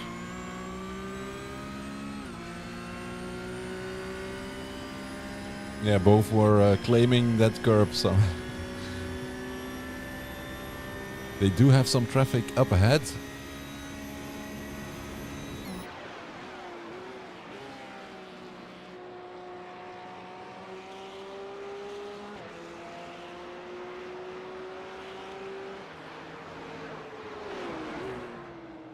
This might just make it all the more interesting. Yeah, two angry Porsches behind you.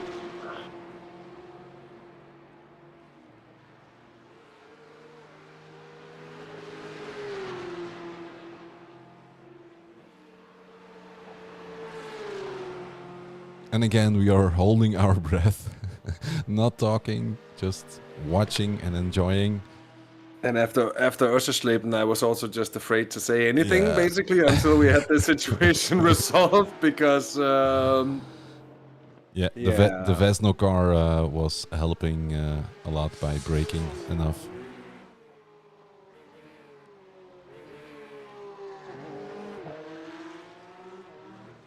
What a situation here. The second round of pit stops sneaking up on the drivers. That Valkyrie car having lost time over the course of the second stint here in general. We might just see a move from Sabo. He's trying to sell him the dummy. And there's no way to do so at the moment. No, maybe on the exit. Oh, the exit here. Look at this.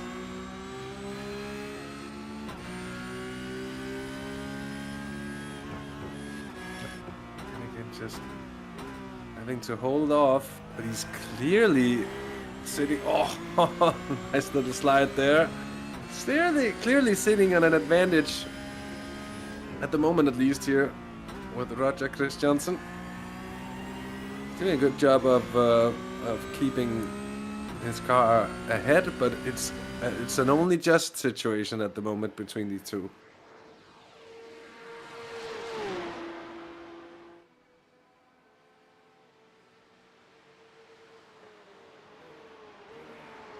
Yeah, going into the chase, the Valkyrie car is defending quite hard, and that almost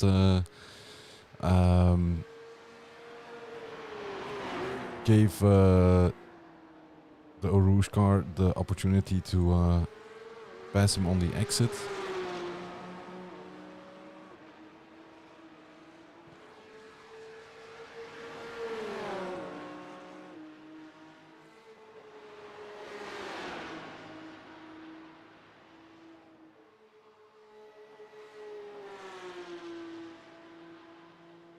That would be very brave.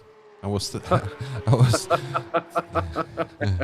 It almost looked like, but I think he's really trying to put as much pressure as he can onto Ricardo, onto Roger. Certainly looks like it. Trying to force him into a mistake. Yeah, and it's the right thing to do as well. Certainly, often at least, a lot less risky than having to force a move. Especially when Roger Christiansen seems pretty keen on defending another braking zone. And yet again, Tenkar not able to really fend off. Oh, here maybe an attempt. Yep. And Ansel Sabo takes the lead after much ado about leading here, you could certainly say, in BLC 2. But a lead change here. Let's just have another look at it here. It actually... Yeah, very respectful. Yeah, I was about to say quite civilized, given how close their fighting has been over the last few laps here.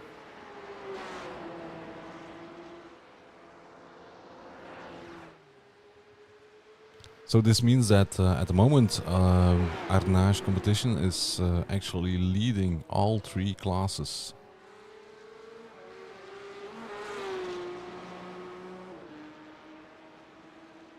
I was just looking up and down the timing tower there and confirming, well, very much so.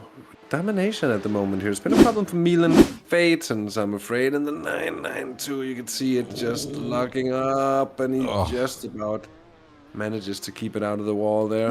Then Hunt had a problem as well in the number 9 car. But that seems to have picked up a lot of damage as well.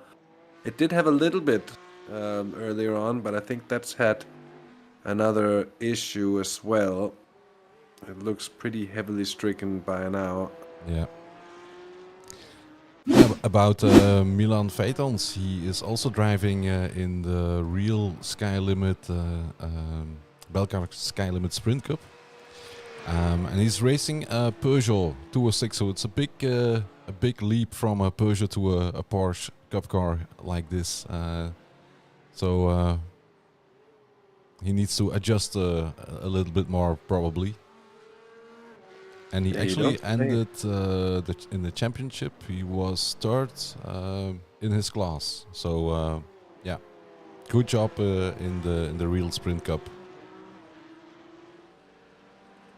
Probably not a bad car for such a cup, as well as a base to build your race car upon. The Peugeot 206, known to be pretty decent chassis and well balanced. New fastest lap here, by the way, for Arnage competition. That's a 203.98 on that last lap. Indeed, a flying lap. Yeah, maybe very quick. If you have the opportunity to check the track, like the temps. Yeah, we'll look at the track conditions immediately. Let's see if it's gotten any. It should be getting colder. Yeah, and it certainly has. Yeah, it's actually 10 degrees colder now Yeah. from when we started. So from 45 degrees centigrade down to 35, it's certainly going to be much more manageable, and it's only going to be cooling down as the sun continues to set over the mountain here. We're just a few seconds away from the halfway marker in this race. Just about 2 hours to go here.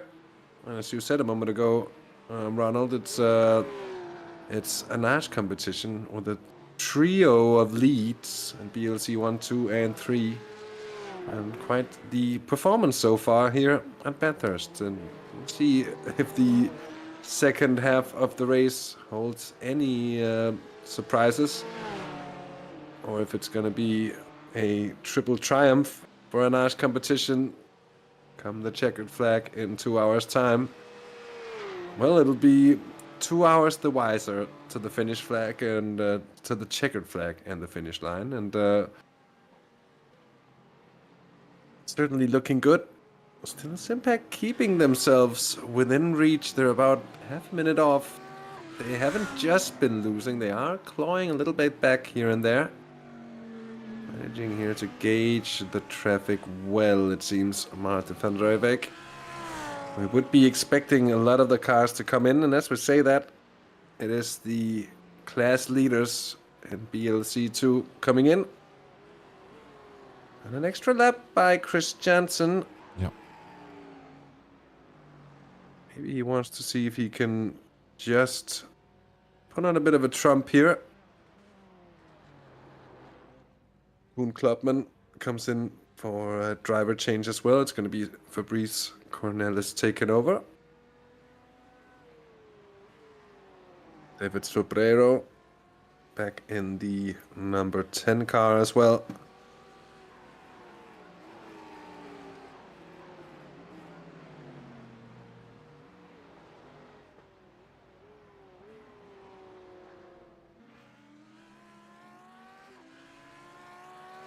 And a car that has had a tough old time. Well, actually, not so much out on track with that pit stop, losing a massive amount of time. You can see it as well in the live timing.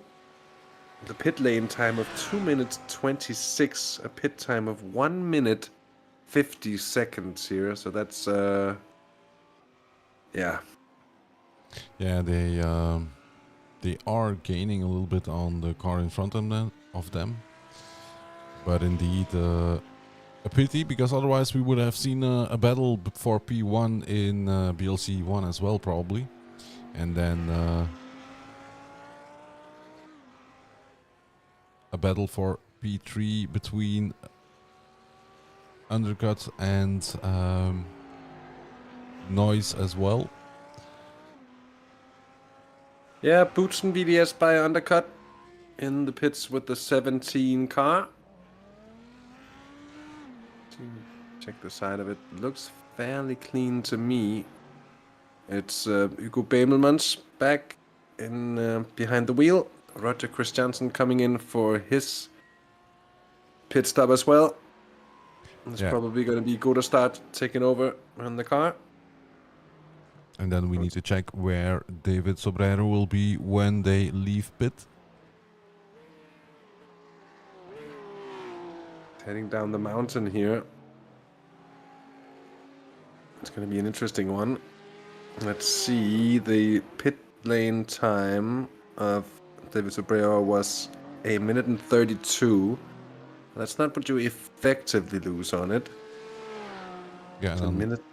And Laurens Stahler is probably going to take over P1 because they are on a different strategy as well. I believe they have done a longer stint last time out, so they probably are going to do some extra laps as well this time. Yeah, that might be in just for shortening the final 2 stints, or maybe just the final stint as much as possible. We'll see what their real plan is now. Time to have a look at the pit lane. If we so can. Simpact in for a driver change as well. They're still in, or Yeah, have and they the cars left? now, and they're leaving. Oh yeah, so they actually lost a fair amount of time. Good start coming out of the pits, but it's gonna be about 10 seconds down at the end there, maybe a little bit less. Certainly gonna be 7. Yeah, and he has to try to take over to pass the GT3 before they head up the mountain, if possible, because otherwise he will probably lose a bit more time. Yeah, that is a good point. And as you said, Loudon started now having taken the lead there. There is Sobrero. There is Gudestad. Sister car GT4 right ahead of it there. Not the best time to... No, but it's helpful Have if a it's a family sister meeting? card.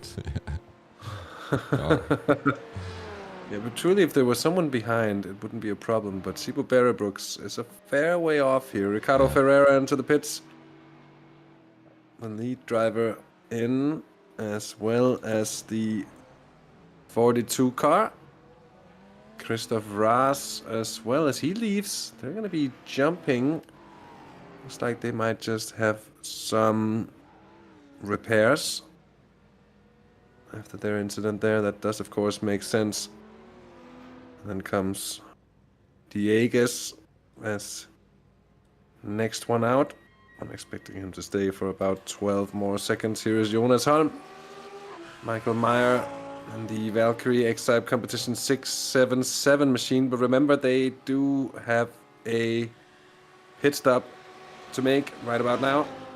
So there's no real sense in them attacking the Simpec car. They, by the way, came out of the pits with about 13.7 seconds on the Boots and VDS by undercut 17 machine. So good situation for Simpec, looking very strong at the moment here. In comes the 677 Valkyrie car.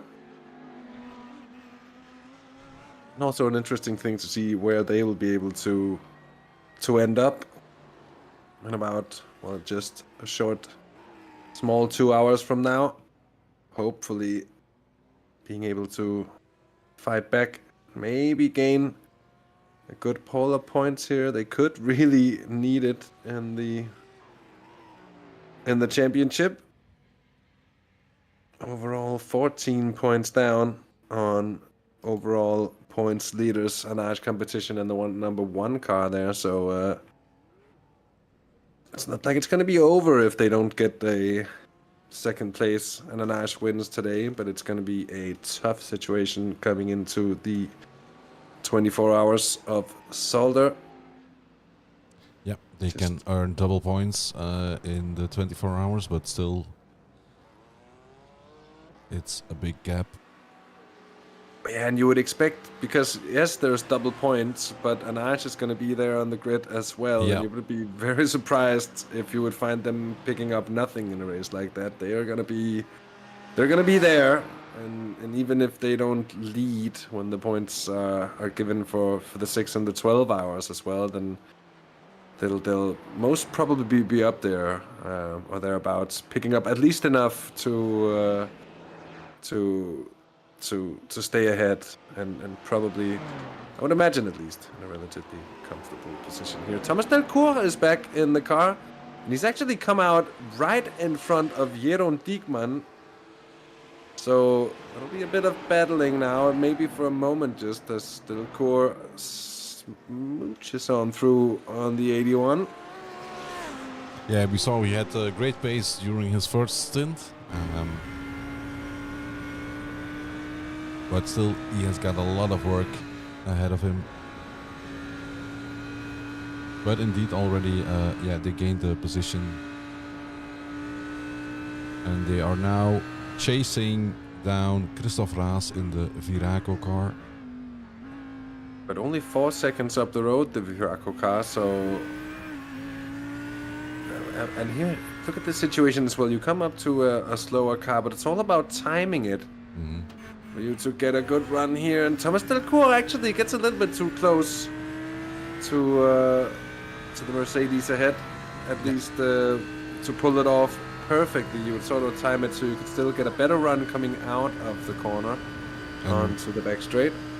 And we see a small black dot in front, and that's probably the car he is chasing. Yes, I think it is.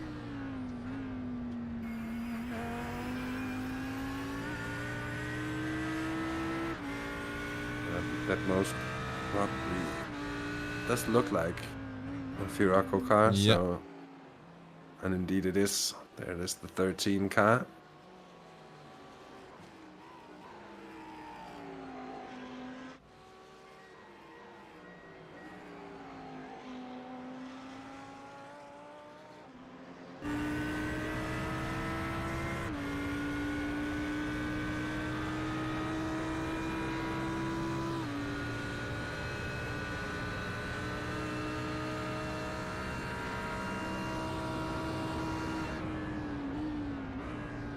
Just looking at the live timing as well, the gap between Sobrero and Jo Vegard Gudestad there in the Valkyrie BLC2 machine, 12 seconds now. That's quite the gap, given how close they were coming into the pits. But okay, looking at the pit lane times there as well, it does seem like Gudestad had about 8 more seconds of pit lane time.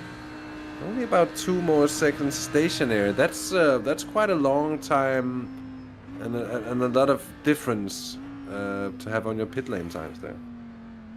Indeed it is.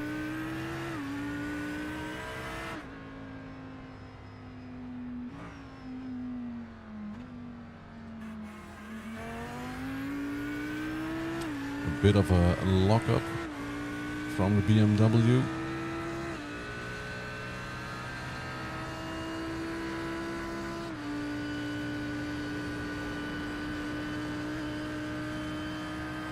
And Thomas Delcourt also catching traffic at exactly the same point as he did on the preceding lap.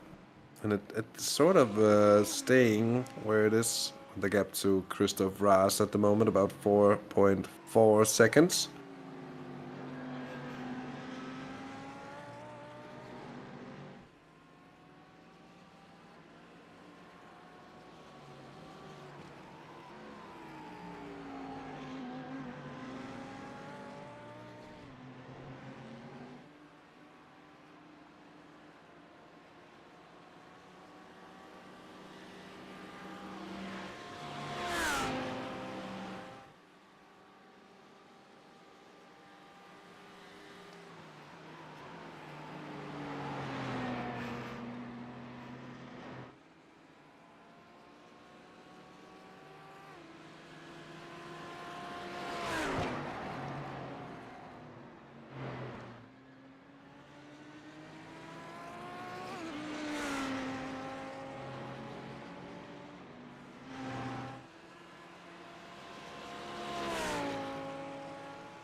Yeah, in BLC3 we have Jelle Verstraeten who is leading, but yeah, they somehow they managed to do more laps than everybody else.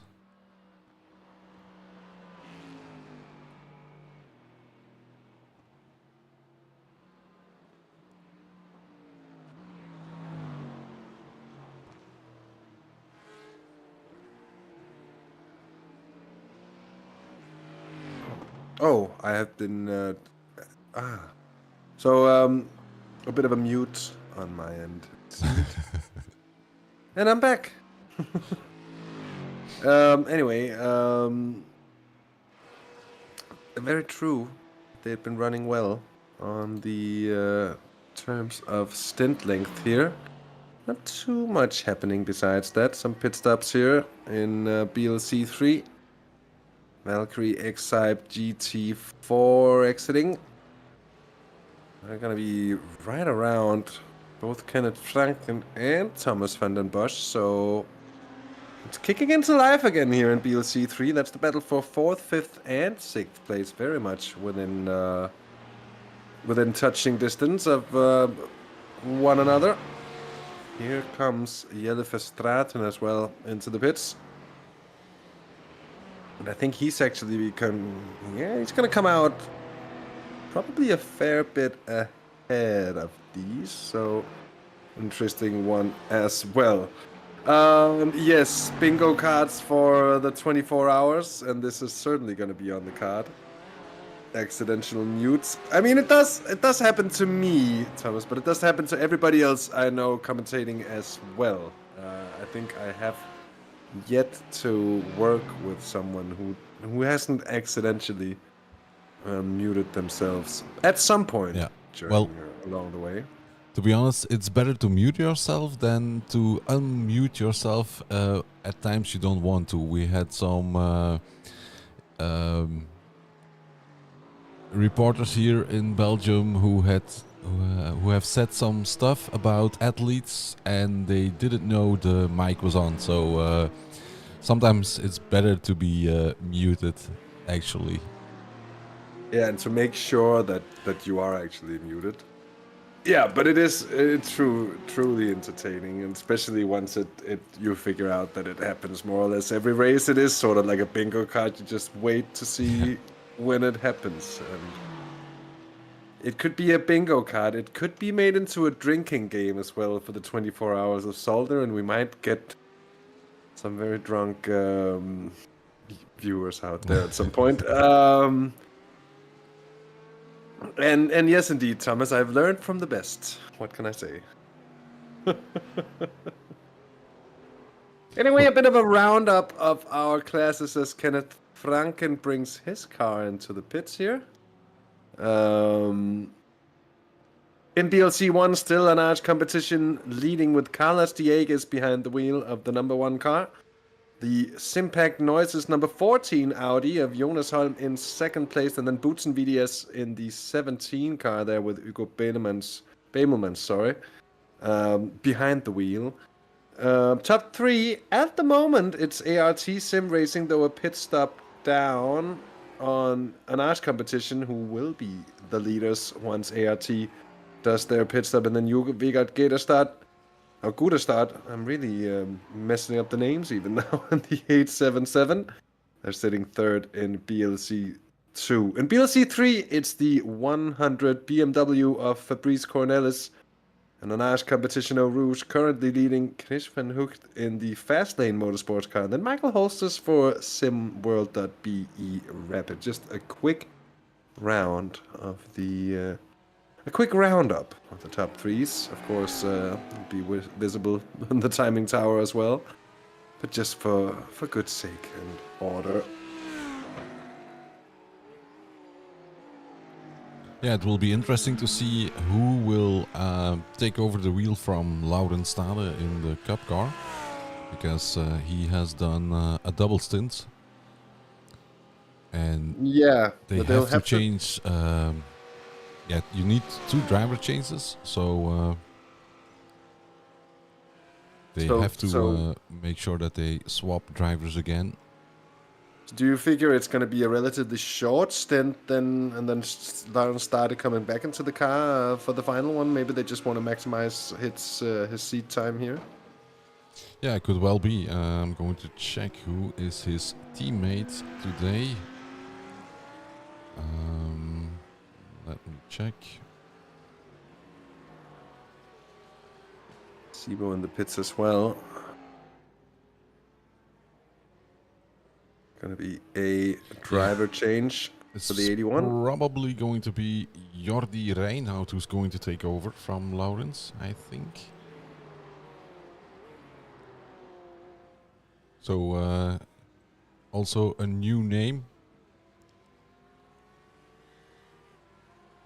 Will be interesting to see how he is going to get along with the car and the mountain. That's the big question. Car and mountain. You need both. You can't just one isn't enough here. You can't just get along with the car, but then not get along with the mountain. We'll need both here. Oh, Carlos Dieguez. That'll be bleeding time. So it's been a bit of a gain here for Hugo Bemelmans, who's now 10 seconds off of Jonas Holm in the Sinpack car. Dieguez, of course, does have the car, or the time to spare. Although not in abundance as such, but it's 27 seconds. It's a healthy and controllable advantage. Well, there's been a problem here, I'm afraid. As James Lads has tried to take on Jeremy de Boever, he just goes around all on its own. Yeah. It's, and while there's smoke, team. Yeah, indeed. So a really good reason not to crash into one another. And talking about teams, if we, I just saw that Milan Veitons swapped the position, not position, but he gave the car to Lucas Wijnand, and that's what they do in real life as well, because they are sharing the same car in the Belcar Skylimit Sprint Cup, so the Peugeot, and one race is for Milan and the other race is then driven by Lucas, and it's the same thing here. It's sort of a reverse Peugeot almost, although it doesn't steer on the rear wheels. Yeah, indeed.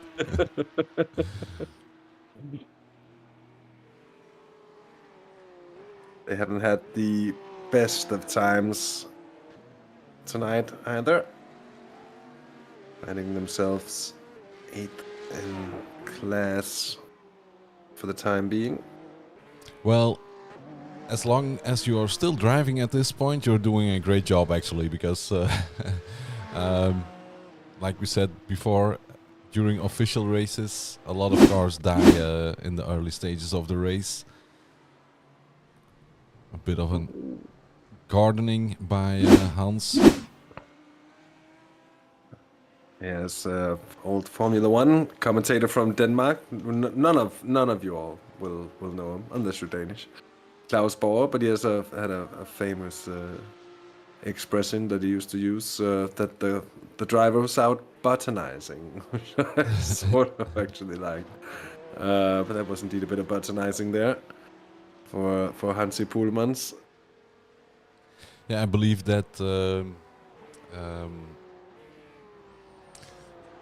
there were a lot of jokes recently with, I think is it Tony Kanaan, who went off track somewhere, and then there was some jokes about him starting a lawnmower service and stuff like that, and every time somebody went off track, then it would be like they were trying to get a job with Kanaan in his lawnmower service. Imagine when it's all it takes is one mistake, and you're never gonna hear the end of it. And we're gonna want to get in the car. Oh yeah, during the Indy 500. Well, okay, then I guess in the Indy 500. Yeah, it's the Indy 500. Okay. Laurens Stade is also in pit at the moment. Yeah. And it doesn't look like he's going to change a driver. I do hope that they have a copy of the rule book. Yeah, but did Jordi Reinhardt sign up for the wrong team for this one? That's what I'm wondering, because it looks like he's signed up for the wrong ART racing team. Indeed. Then I do hope that they have another driver. Yeah, otherwise it's gonna be 0 points. A futile effort. No matter how impressive it might be, for one driver to run 4 hours. They could still make it, I guess. But it would require, at this point now, an extra sort of unscheduled, at least unnecessary pit stop. But this time it seems to have been coming together a bit between the leading cars. It's about 26 seconds now from Diegas down to Jonas Holm. Jonas Holm has had his advantage cut down to 7.5 seconds now. Hugo Bemelman's really pushing on in the 17 car. But I would say the problem for Boutsen in this fight, as it looks now at least, the fact that that was Martin van Rooijwijk against his teammate here. Van Rooijwijk did seem to have the edge. Yeah, it was Bonsaudo who was driving. Oh yeah, that's true. But he's got great pace as well, actually. So yeah, I think they just were struggling a bit with the rear of the car at the beginning of the stint. Or like you mentioned, maybe by the slide they heated up the tires too much. Yeah. Yeah, but it's so easy to do. And for some of these cars, of course, depending just how they're set up, but once you overheat the tires, there's sometimes no real coming back from it. Though you wouldn't really expect it here. Normally tracks that has long straights, like Bathurst Deep does, give you a nice chance to sort of reset and normalize the temps on the tires as well from each time over the mountain. So it shouldn't be that big of a problem. But it is a very good showing of pace. They are slowly but surely, lap after lap, clawing away at it.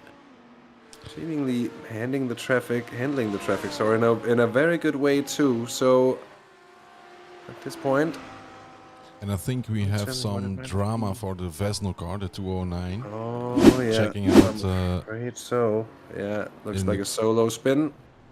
Oh, not even a spin. No, it's not this one, not but that one. The 209, the Vesno. They are. Yeah, let's see. I don't think you can find them anymore. They had an issue during the pit stop. They missed their pit box.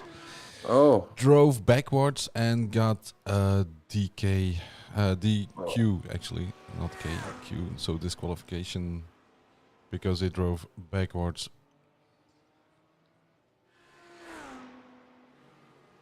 Yeah, I was just having a moment of silence for that. I think it's yeah. But okay, if you don't have enough fuel in the car to complete a lap, what are you gonna do? Yeah, it's an option back out to and tow. That's the only option you have. Yeah, but that's actually true. Yeah. Can you even just get out and tow from the pit lane? I think so, actually. Yeah. Now, probably. I think a better option then. The other thing has happened to probably all of us as well is thinking you can make another lap, or not even thinking that, but just we had it in the 24 hours of Le Mans where my teammate just drove by pit lane instead of coming in, and we were both watching it, and then probably a little bit tired, and then when he passed pit lane, suddenly we realized, he needed to come in. So we have, I guess, a lot of people have had some issues with pit stops. I know Jonas and Martin here on the Simpac car, both of them being teammates of mine. When we race, it's something that both of them has done. I don't actually recall myself doing it. I still have that one yet to experience, but yeah, or I think it's something that's happened to a lot of drivers. Even spinning in for half time, sorry. Oh, is there an issue? Oh, that's a wall. Oh, that's nasty. Oh, and it's a nasty point as well, with a lot of traffic coming up and around. It's the class-leading 100 car, of course. Everybody else aiming to make it around safely, but looks to be damage to the number 6 car. Yeah, if his steering is still okay, he's very lucky actually, because it was quite a big hit. Yeah, and at an unfortunate angle as well. Yeah. There's no problem here for Van Hucht here from second place. Oh, Yeah, also a little bit of lawn mowing. yeah, relatively undramatic, Yeah. you would say. But once you see these off-track markers at this track, you tend to think something's gone terribly wrong. 2.5 hours gone in this race by now. An hour and a half left. And still an open battle here for podium positions in several of the classes, dare I say. Even though the 18-second advantage here for David Sobrero in the 10 car is looking to me like it might just be decisive. Of course, saying that a lot of stuff can still happen. You can easily lose 18 seconds in the blink of an eye, but they've been going so strong, the Enache competition pink car here, that you would expect them to carry on down the same line. Slowly but surely as well here, Bemelmans is closing the gap on Jonas Holm. The fast lane car there, maybe not appreciating the move, but you do have to appreciate the urgency of it. And another car just closing in. And you get these stints sometimes going on board with Bemelmans here. Jonas Holm has all this traffic to contend with over the mountain, and then Bemelmans gets the pleasure of taking care of it all on the front and back straight. And that's just the luck sometimes. And it's when you get a stint as a driver where all of the traffic seems to be hitting you at the most inopportune of moments, that's a very, very frustrating feeling, and it's actually something that you have to be able to deal with as such, because there isn't always an awful lot you can do about it, except for handling it is in the best way possible. And it's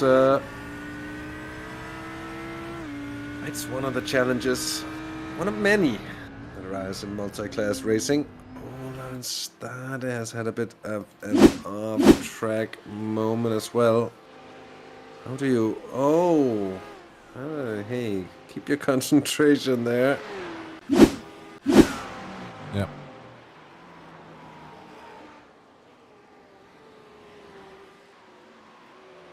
Looked like he was he's having an old school radio in his car, and he was looking at the knobs and turning to change the station. A lot of accidents have happened in the past by doing that. I don't like this song. Oh, gosh. I would imagine so.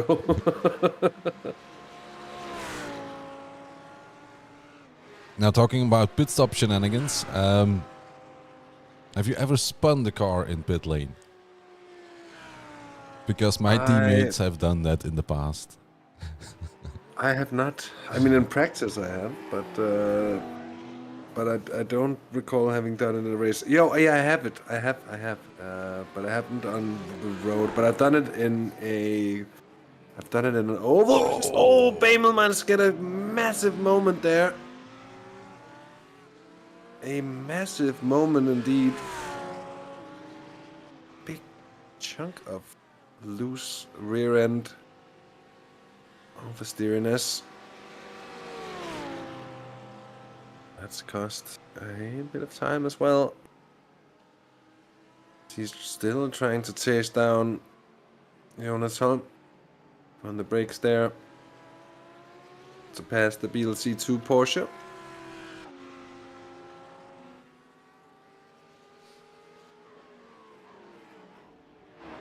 Still also a relatively close fight here with Lucas Weinand and Jean van Liept, the number 9 car. now in 8th place. Only 3 seconds up to the Vision car. And actually, I think just 3.5 seconds from this car to Jeremy de Boever as well in the DBR car. So Yeah, a small slide is enough to close those gaps, actually, if somebody makes a mistake. Because 3 seconds are gone like that if you have a bit of a slide of an off track. yeah, it's even, you'd say, a bad patch of traffic would be enough to Indeed. bring them all and bunch them up together. We've certainly seen less do that. Christoph Raas, Thomas Delcourt. Oh, no, Delcourt. Definitely not the same driver that we saw in the opening stint. He did a pretty flawless run. Not a massive mistake, but certainly not finding it too much to his liking, it would seem. Yeah, they can't afford any mistakes, actually, if they want to get closer to a top 5 finish. Very much true. There was a big slide from someone in behind there, but I couldn't quite catch who that was. But it was smoke and drama and everything.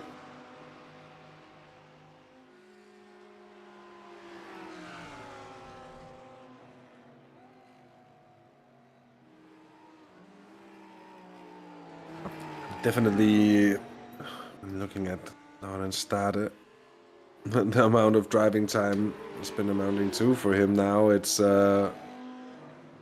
you just gotta take your hat off for it as well. And it's sort of a tough end to it as well to just see it crumble. Yeah, it's a great effort. He can't score a point, but it's a great effort to run the car for this long in the first place at a track where it certainly isn't easy to do so.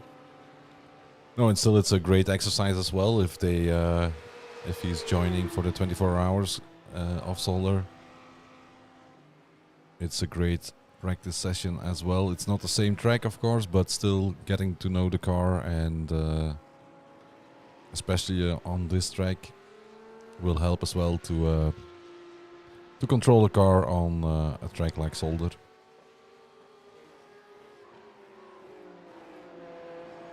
Especially the whole thing about just getting into a rhythm, going around without thinking too much about it. That's worth quite a lot. A nice little slide there from Lauren Stade. Still the gap seems to be coming down. There's Jonas Hahn. Here's Hugo Bellemans, so they can see one another now. We go on board with the Boutsen car. Number 17. It's Audi against Audi for second at the moment.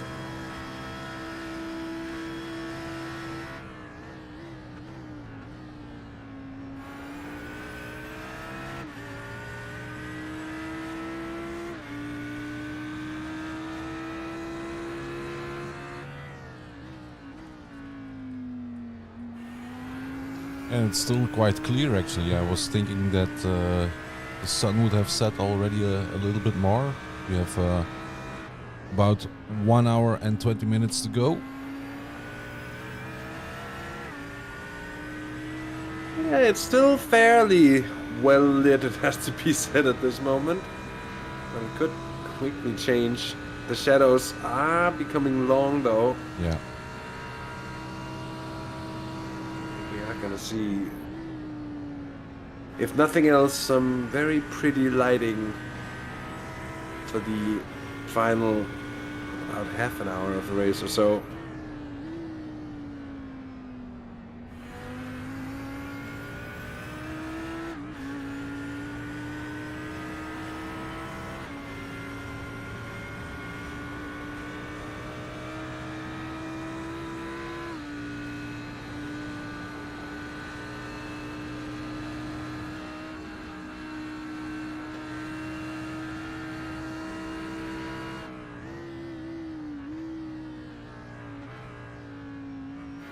And impressive just to go on board as well, especially over the mountain, just to see the amount of precision that is required to navigate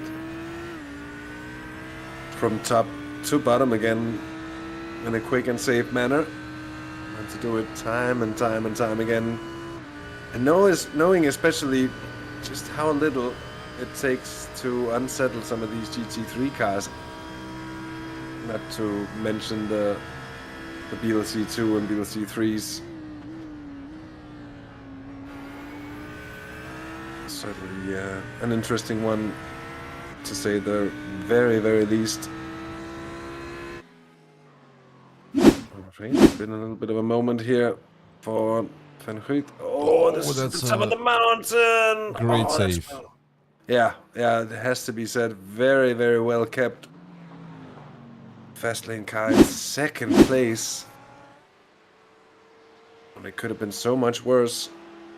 Yeah, a bit earlier I wanted to say that if you hit that curb on the outside there, it can be a lot of trouble. So he saved that very well. Yeah, and it's about getting the car to travel in a straight line when you're on the gravel.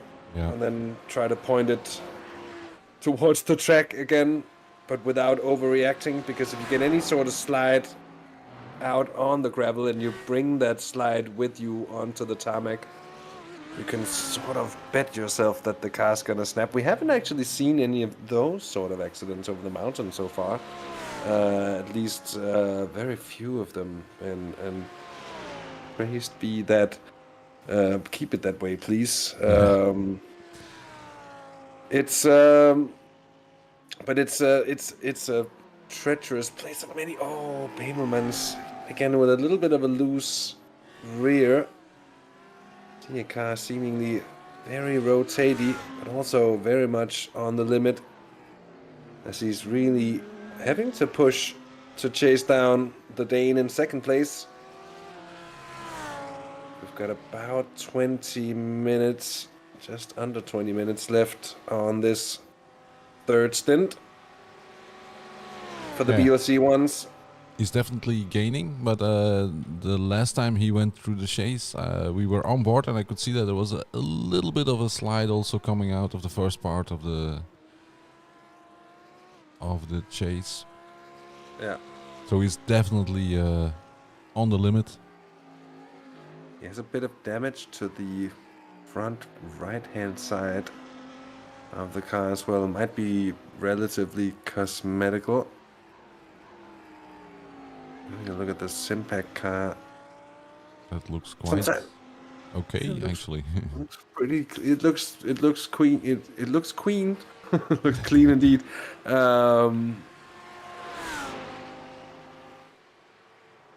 Sometimes it's really hard to see. And there's a small dent somewhere.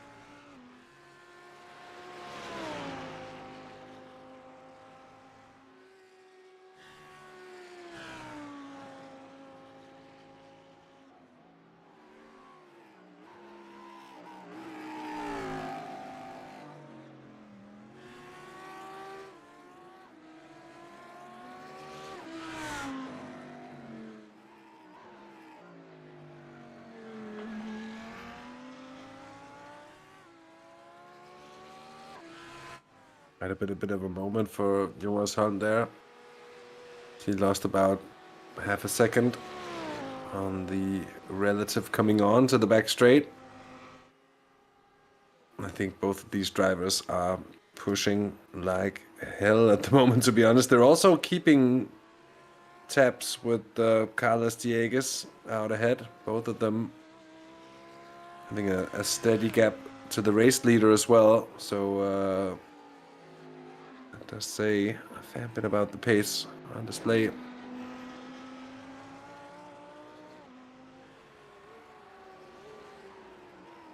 These lads here getting through on Glenn Hopkins in the 81 car.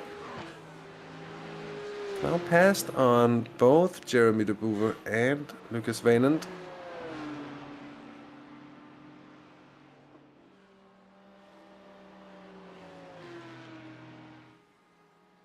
Ward Mallets here.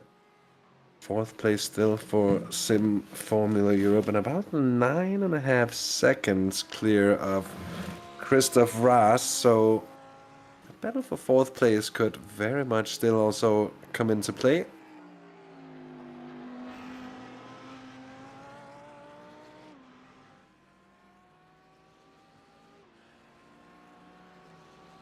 Also, actually, the Valkyrie car of Thomas Delcourt, only 10 seconds of Ward Mallets in 4th place as well here. So this one could get quite interesting. With an hour and 15 minutes left, they have more than ample time to both close that gap and get past both of those cars ahead. It's another 50 seconds though from Ward Mallets up to Bemelmans in the Boutsen car in 3rd at the moment. So I don't think that's going to be quite as simple a task. And I'm afraid Jonas Holm's still losing a bit of time on that last lap. A fast one as well from Bemelmans. 2:04.73 is really attacking it well. 2.2 seconds. And when you're in a situation like this as a driver as well, when you're seeing the gap come down lap for lap, it really gives you a special kind of sort of taste of blood in the mouth. And it's that real fighting spirit coming through. Another lap with 0.8 of a gain for Bemelmans. They're certainly making it interesting in this battle for 2nd place as well.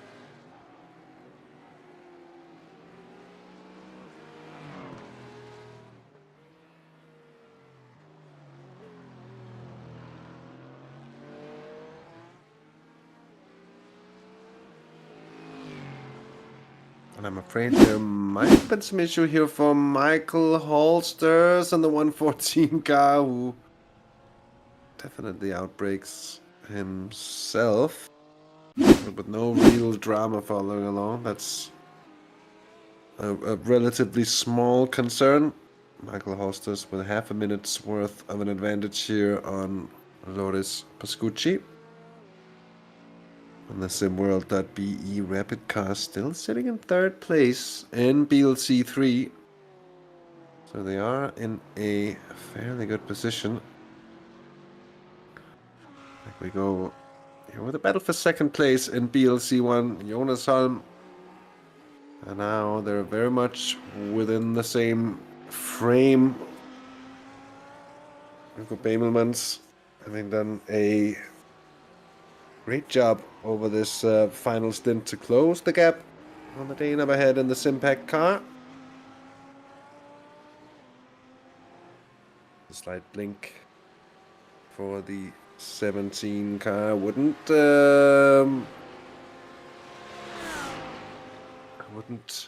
think too much of it though. On board we are with the Bemelmans, the Boutsen car. Might be a bit of a tricky spot to capture up to the traffic there. Yes, indeed, the 446 BMW. As Bamelmans safely navigates the traffic. It's certainly something that you seem to pick up the rhythm upon and just seem to figure out where you can safely overtake. Like a slight touch on the inside. It just tends to carry you a bit away from the apex anyways. That's the thing the best drivers tend to be able to do here. Aim for the walls, not really hitting them, but just it's a necessary skill to maximize speed potential through the corners. 2 hours and 50 minutes on the clock. Another hour and 10 minutes remaining. And a nice competition with Carlos Dieguez behind the wheel of the number 1 car. Still leads comfortably here in BLC1. It's been a flawless performance so far from the number 1 machine. Really haven't put a foot wrong. And either in traffic, of course, with the luxury of being able to be at least somewhat conservative with how they deal with the traffic as well. Tend to help.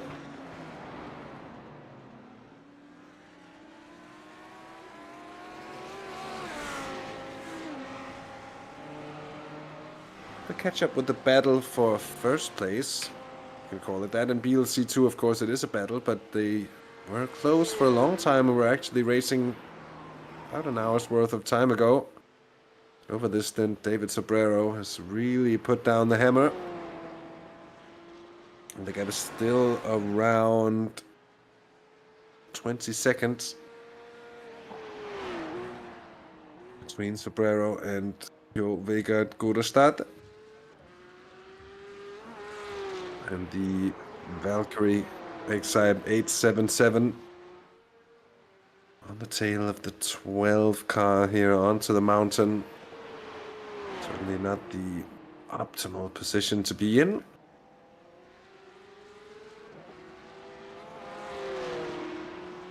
This is how they were looking to lap. There, the overtake getting done.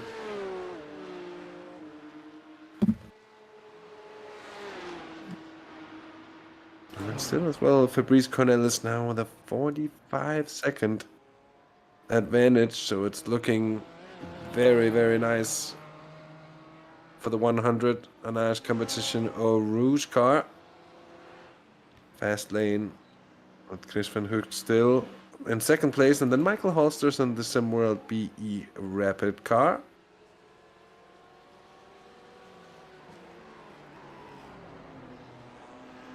And of course, Thomas Delcourt, worth keeping an eye on as well. 7 seconds. Yeah, lost again a little bit. Yeah, he did indeed. I wonder if it's just been bad traffic or if he did have a moment somewhere. And again, the wall. I think that scrape up there usually is relatively safe to make. I say relatively safe because what is safe in this world? Jonas Hahn having gained a little bit back here on the Boutsen car. 3 seconds now. It's swinging a bit back and forth. But it looks like Hugo Bamelmans isn't really able to continually close. Those final few seconds on Jonas Hahn. We'll see if they can do it on the pit stop. It's gonna be an interesting final hour for quite a number of positions in the field. Still a lot to fight for out there.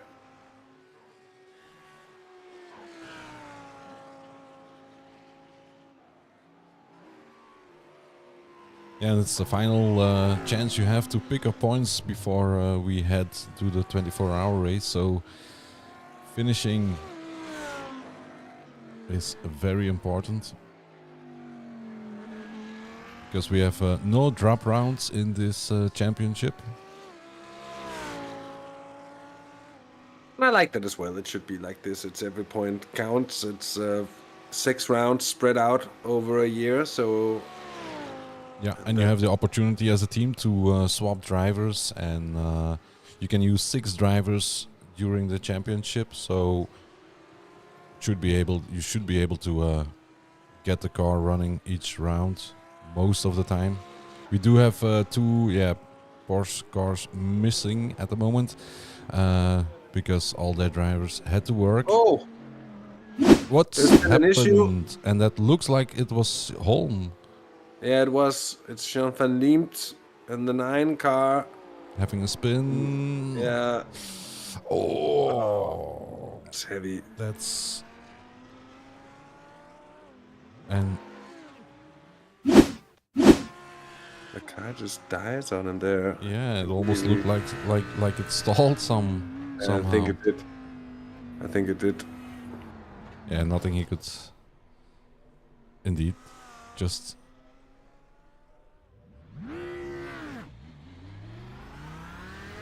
Really nothing he could do about that. no. It's just to hope that the car isn't too stricken. Looks to be okay. I think they'll have their fast repaired still. They've driven a very clean race so far. He's not going to be too happy about that. The Dane behind the wheel.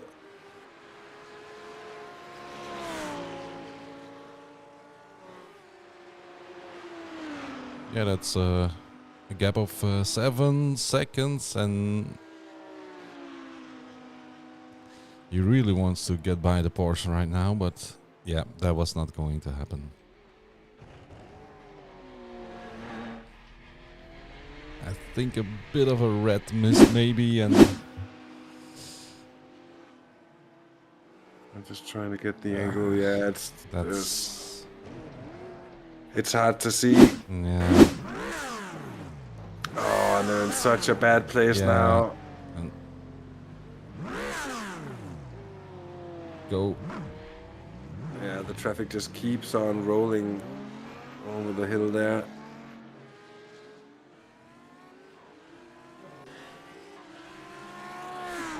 I wonder if it's too early for him to come in terms of making it to the line for Martin van Rijwijk when he takes over. There's still another 3 minutes.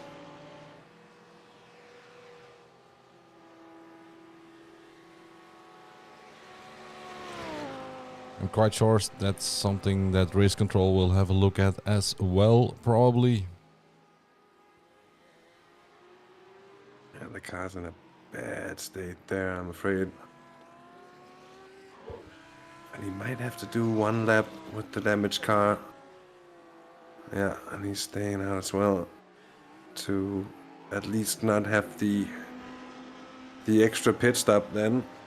That would prove quite costly. As if an incident like that isn't costly enough already.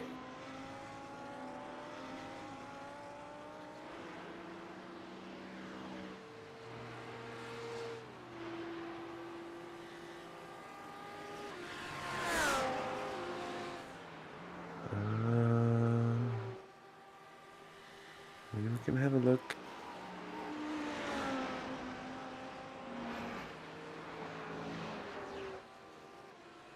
That's the 9 car, right?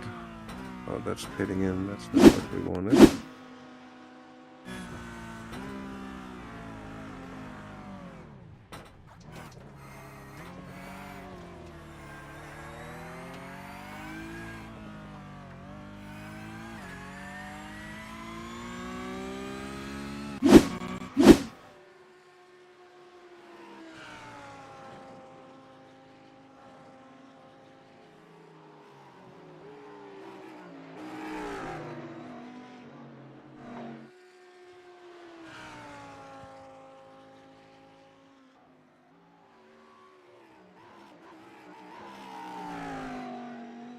The Sim Formula car here in 4th place.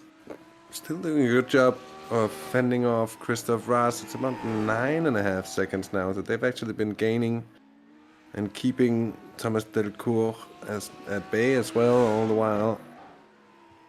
Delcourt is He's gaining on gaining, yeah. Christoph Raas here, yeah.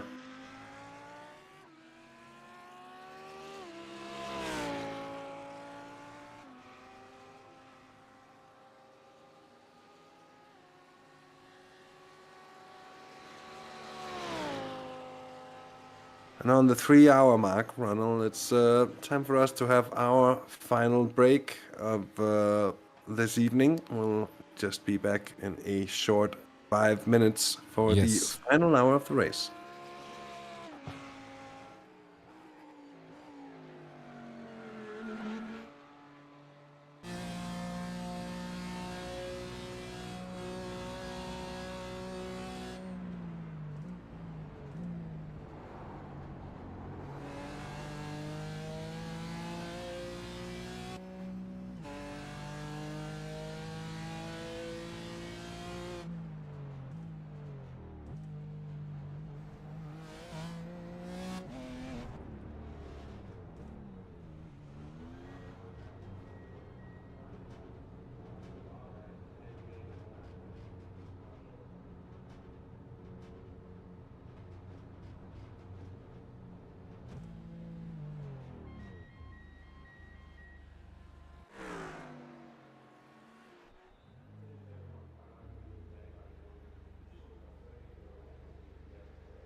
And we're back for the final hour of the race. Still the status quo. Or still the status quo. With all that said, we've had a few pit stops. We had Boots, and of course Simpec came in for their fast repair.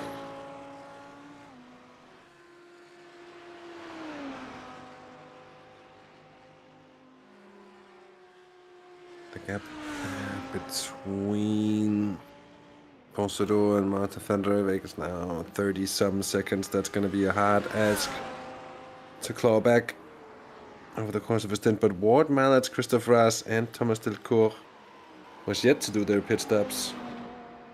Still quite close to one another up ahead.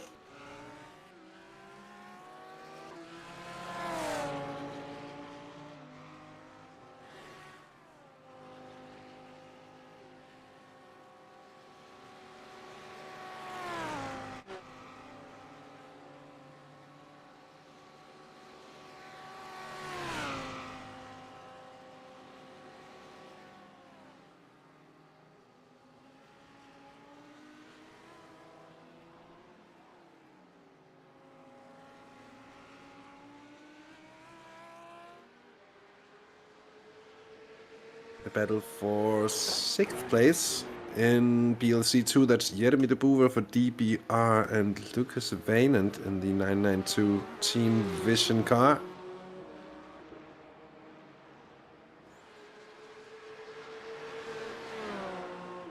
And some of the remaining cars in BLC1 as well now coming in. It's in Formula Europe and the Ferraco eSports White Machine. Christophe Raas and Bavo Fallen. It's going to be a driver change for Christophe Raas. Or is he going to stay in the car? Diego's coming in as well. Basically a lap ahead. There's going to be a pit stop for Thomas Delcourt as well. That's going to leave Jeremy Poncedo back in second. When we get that far, still waiting to see it happen. Lucas Vainant in a good position here.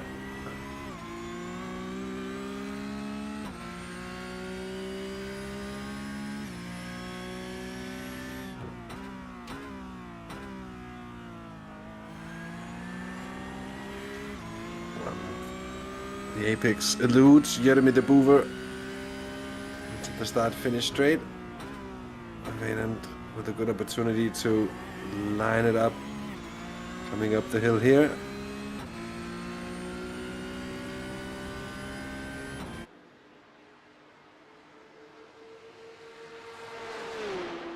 Stieges stays in the car for a double stint here at the end. Seems really comfortable with things as they stand. Thomas Delcourt is going to be pitting in soon.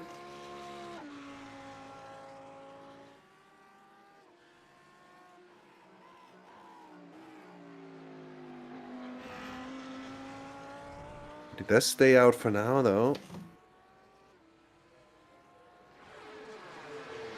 Back with these two over the mountain, basically glued together here. Lucas Vainant with some real pressure applied to the DBR car. Managed like this, speed-wise, you really want to find your way through, but it's easier said than done.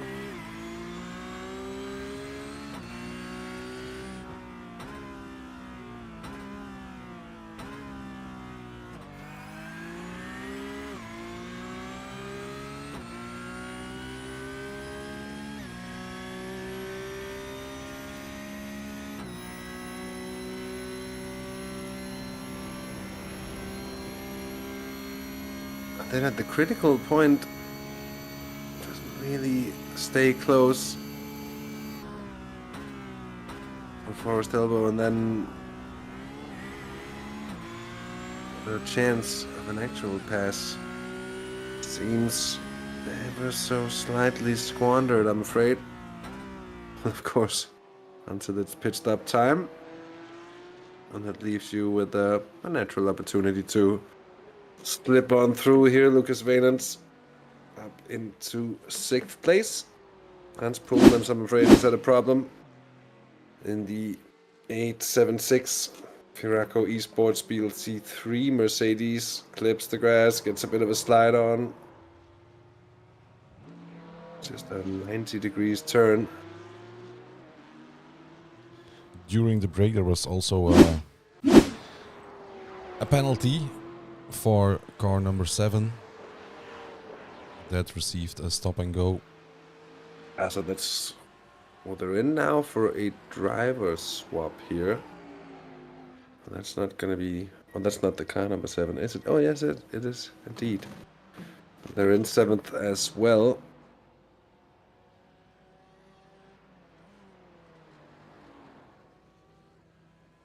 Valkyrie X-Type competition 677 car coming into the pits as well, so we're going to get a bit of a shuffle around. They'll be appreciating the fast repair here, I'm sure. Yeah, they were lucky that was near the end of the stint. Yeah, it was a bit unfortunate. The overtake, yeah, that was not going to work at that point. Now, to be honest, if I would have been in the Porsche, I probably would have backed off a bit earlier because, yeah, I spun and caused an accident before the actual mayhem, so to speak. So, but when they hit each other on Skyline, it was, yeah, not intentional, but it's a racing incident.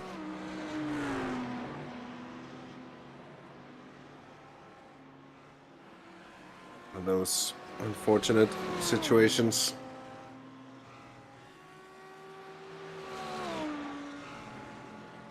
Martin van Rijwijk here. And now on a mission. It's got about 10 seconds down to Bravo Fallen there in the Sim Formula Europe car. Christoph Raas just 2-3 seconds off of 4th place in the moment. And then the Valkyrie car quite close to the cars in front as well. So heating up things. They certainly are at the sort of higher mid-pack here of the BLC1 pack.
Sometimes it's a good thing to just shut up and enjoying the view, actually.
The Valkyrie car is having 2 clear targets up ahead. One being Christoph Raas in the Virago car, and the other one is Bavo Vollon in the Audi.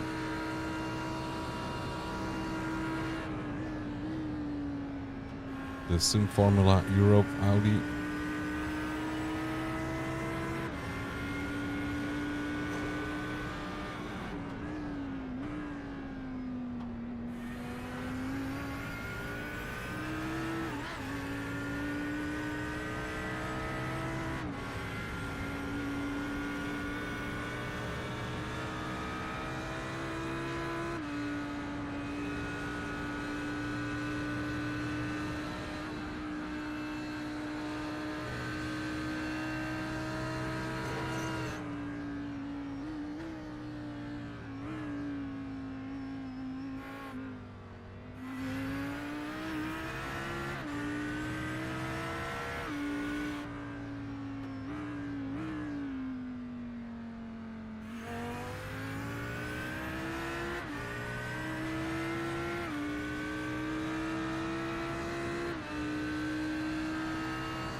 Sorry for my slight disappearance there for a moment. I had chose an urgent matter to attend to.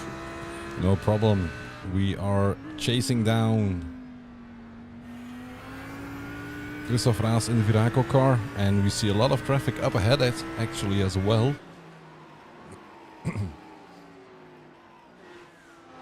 Oh yeah. Yeah, that's getting in the heavy end of things. Oh, and there's been a problem for Chris Van Hout as well. This might spell trouble. I think this actually has spelled some pretty big time trouble.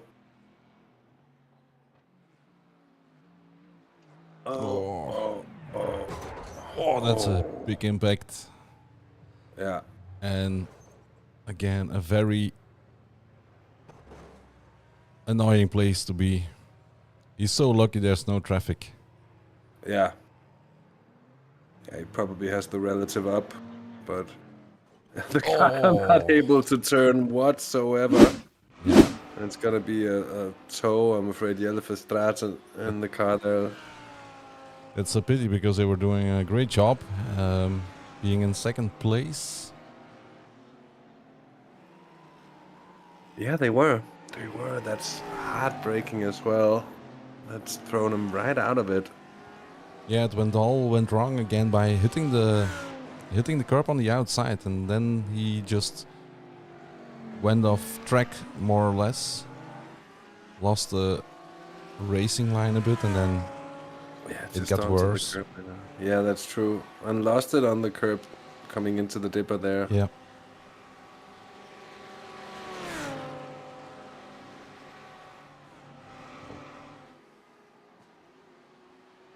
Yeah, that's why it's so hard to overtake there as well. It's almost impossible because there's actually only one good line, and if you're offline, then things like this happen. Even when you're on your own, if you don't get it right there, then it's just the wall that's going to greet you. Yeah, that's where I died. The last time I did the 12 hours of Bathurst, it was actually more or less the exact same incident. Yeah, I've died there as well a few times, actually. I think that goes for pretty much everyone. It is a place where mistakes are paid for in cold hard cash at the first available registry.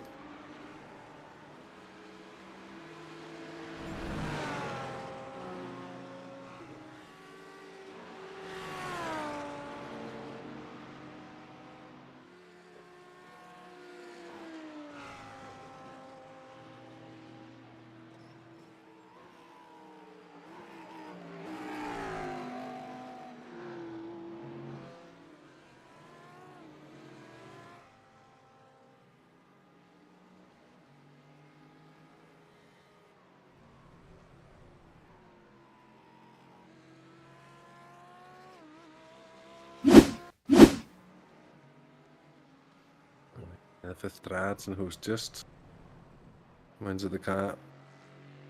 Maybe cold tires there for him, but he has a bit of a moment.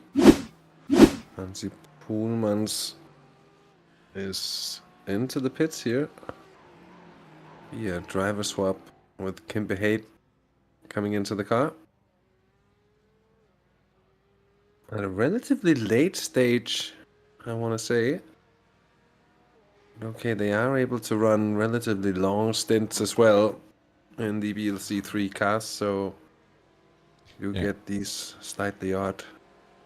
And they just used their fast repair, I think, because the car was a bit bent at the front and it went straight again.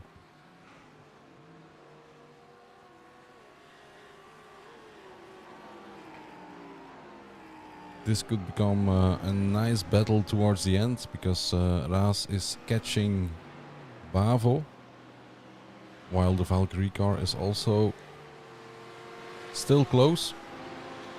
Yeah. Not really gaining at the moment, but it looks like they've been a bit unlucky with the traffic over the last few laps here, yeah.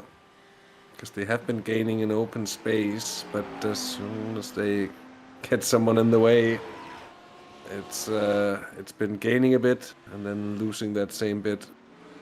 Yeah. Short moment after, but this might spell trouble here for Bavo Fallen.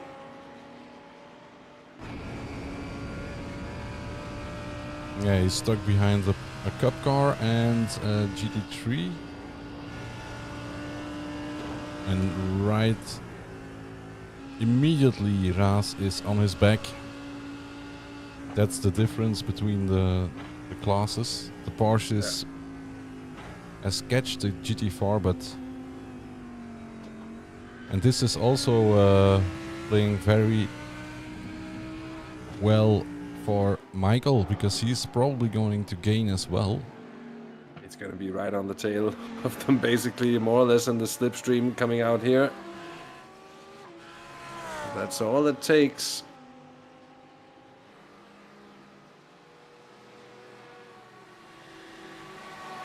We see an immediate move there from the 13 car. Yeah, and if they start battling... And they do. Oh. That's right on the edge of the track. Yeah, it looked like there was a bit of an uncanny angle between the two cars, but I think it was just the camera angle maybe making it a little bit hard to judge. But it for a moment looked like they were going to come together there, and that would have been a little more dramatic than maybe what we wanted to see. But Firaco up into 4th place. Sim Formula Europe down into 5th. Might be another upset coming here with the Valkyrie side competition car on the comeback trail. They're gonna be in a sandy mood here up the inside as well. Trying their best to claw back whatever they can here.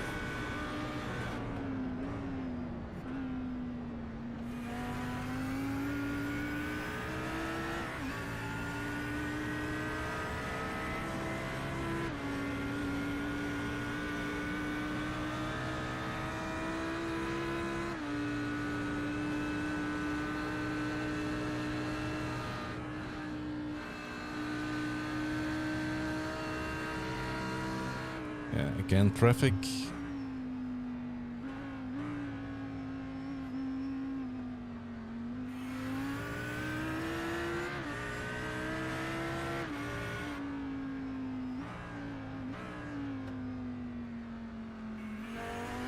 It's not the best of exits there from Babo Fallen. I think he's gonna suffer come the end of the straight. They're also closing in on a GT3 car, what looks to me one of the Arnage BMWs. It's a GT, yeah, it's a BLT3, yeah. And if it's the 101 or the 100, I just cannot tell. I think it's the 100.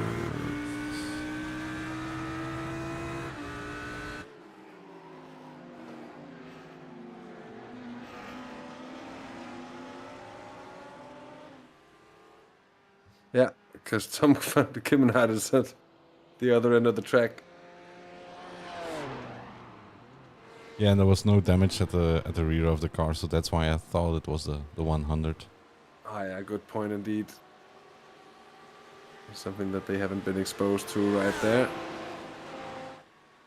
Getting through on the 32 car that quickly for Christoph Raz might turn out to be a big advantage, as the rest of the bunch might get held up over the mountain here. Yeah, probably in the downhill section, and a little bit here as well. Yeah, this section through up here, they're gonna be a bit slower, I think. Through some of the corners, you can see the Friaco car just eking away. But it's true in the downhill part, the GT3s are indeed much He's gonna quicker. go for the pass. Yeah, and he's gonna make it stick.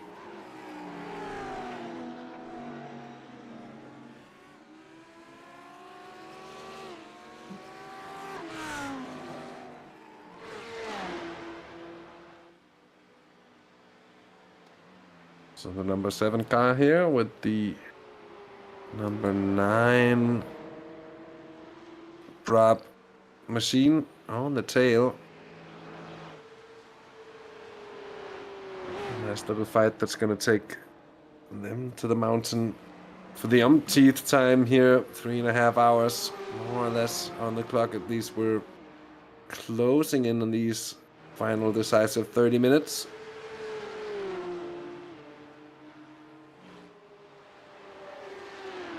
And a moment for Matthias Laudes and the 999 car. Oh, he does a good job of keeping that under control. That could have been much worse.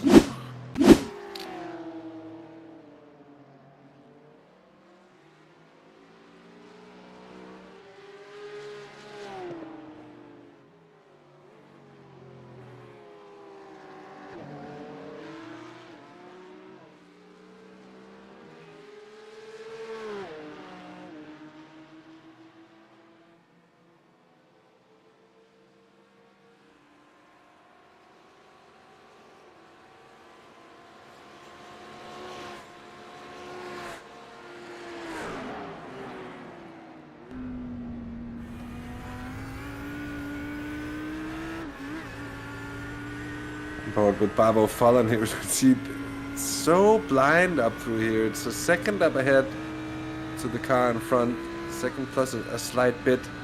There are so many places where he just disappears completely out of sight, which is also why you sometimes see incidents over this mountain where, well,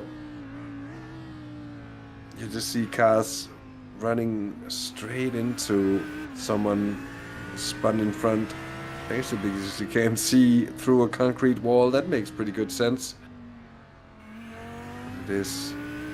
Oh, a scrape on the wall there for Bavo. Yeah, behind every corner there can be a car stationary and you just won't see it standing. Good point. Christoph Rast here. Hanging on to it. 7/10 of a second advantage to the Valkyrie car of Michael Meyer here. And it's going to be a tough ask. Still half an hour left to go here.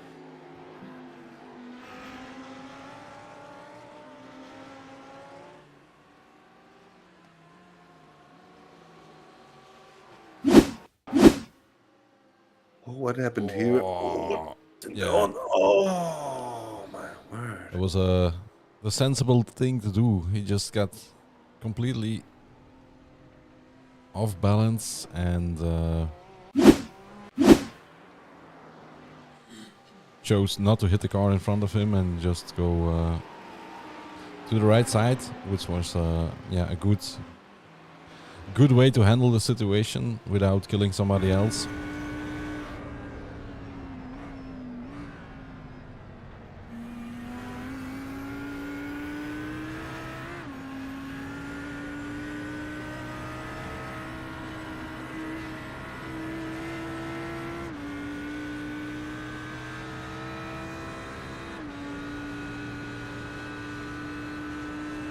Yet again here, Christoph Rast just able to eke out the advantage in traffic. Although then he does get held up himself. Is that the Vision Porsche maybe? Yeah, I think it is. Just look like it. No, it's the what's Valkyrie here? car.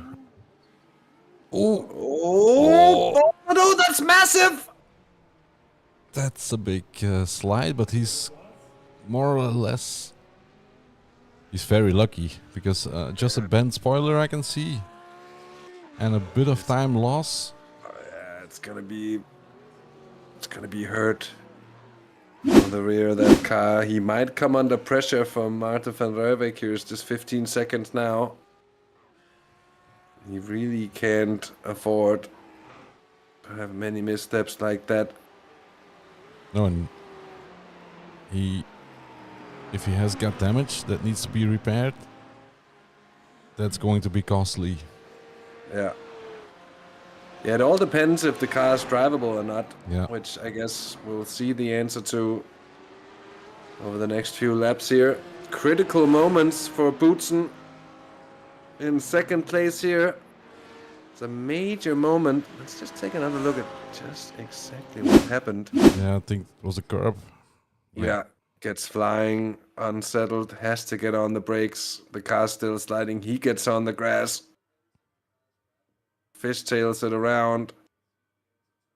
Almost takes off as well there. And you have to say that the amount of damage isn't any greater than it is. Yeah, before you turn in there, the car is already bouncing, and if you hit the curb that hard, and it's just, yeah, it takes off, like you said. And maybe it's a good thing, he's lucky that iRacing has updated the grass, so it's more or less, it's less slippery, and slowing down the car a bit more than it used to. Yeah, definitely. That's gonna have a pretty massive effect on the ferocity, I think, of that incident. It would have been pretty hefty on the old grass model, which was basically just soap on grass, which didn't really help to slow you down much. It seems like Meyer is also very close to Raas at the moment. It's less than a second. Yeah. So there might just be a move coming soon, but it's been a long process of closing down the Firaco Lambo. So might not be that simple to get his way through here. Lawrence start into the pits now. Yeah, he's going to do the complete race all on his own probably, but yeah, it's kudos to him, but unfortunately it will result in no points whatsoever.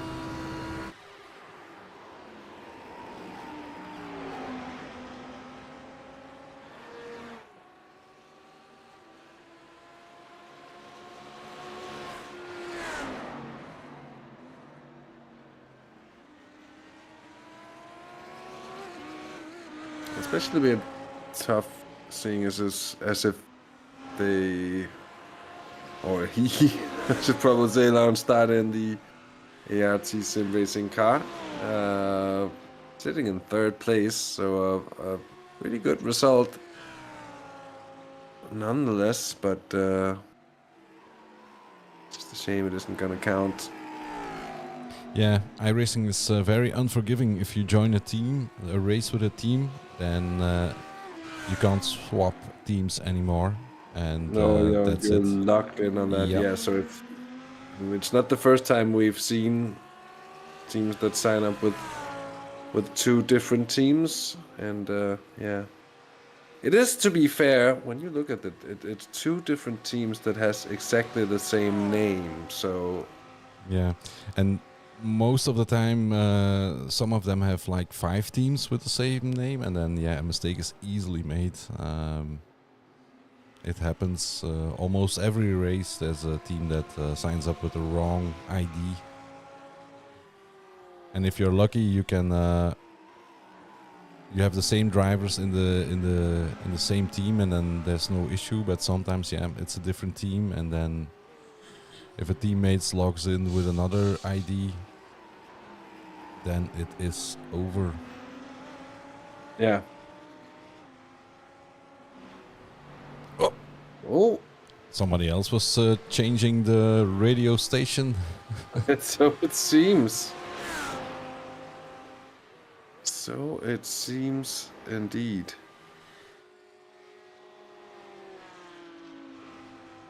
Now there's a GT in there's a BLC 1 here in between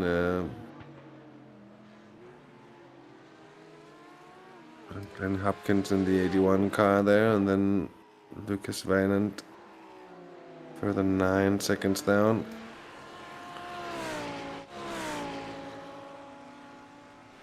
Maya able to close up, but not really able to get the full bang for the buck here, it seems. No, Raz is doing a great job in keeping the gap as is.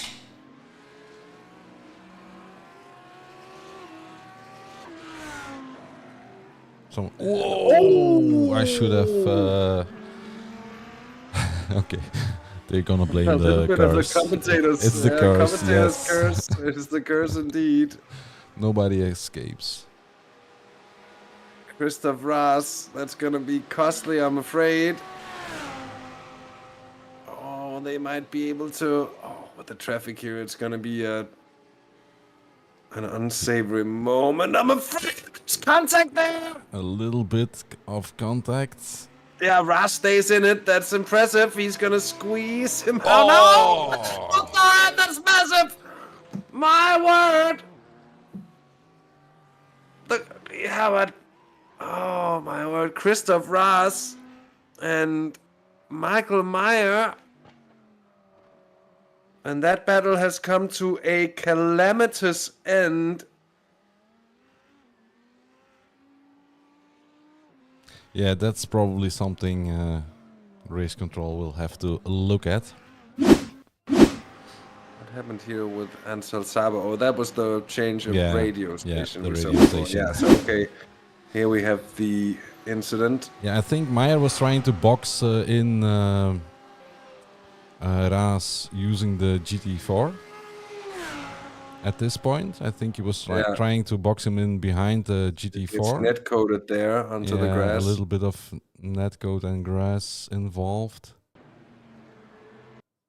This is actually still quite okay. It's close, but hard racing.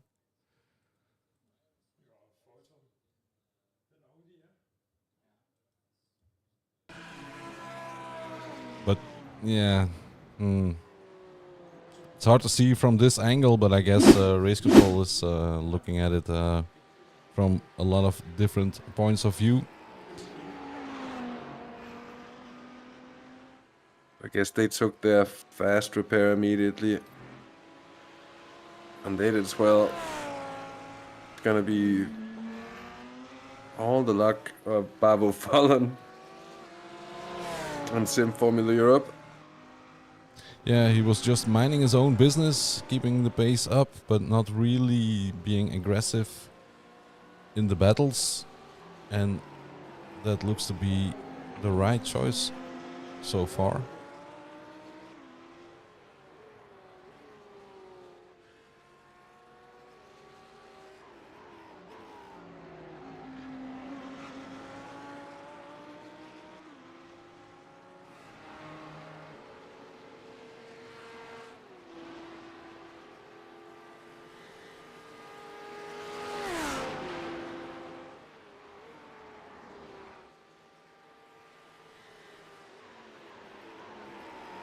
Because Valand was well, that was 2.5 seconds quicker than Glenn Hopkins on the previous lap. As Martin van der Rijwijk has a spin. Oh, and he's lost the rear wing. He's lost the rear wing. It really doesn't take much. Some of these cars tend to seem, at least, to be able to take a lot of a beating, but that certainly wasn't it for Martin van der Rijwijk.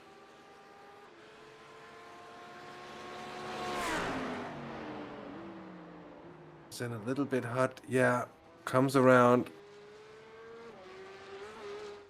The hit didn't look that hard, but maybe the angle to the rear wing.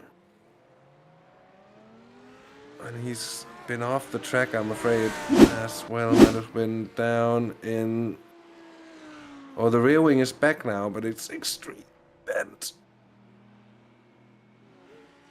And now, Bavo Fallen... Yeah, the spoiler spawned back on, it seems. As we know, iRacing being sort of janky with the damage model here and there.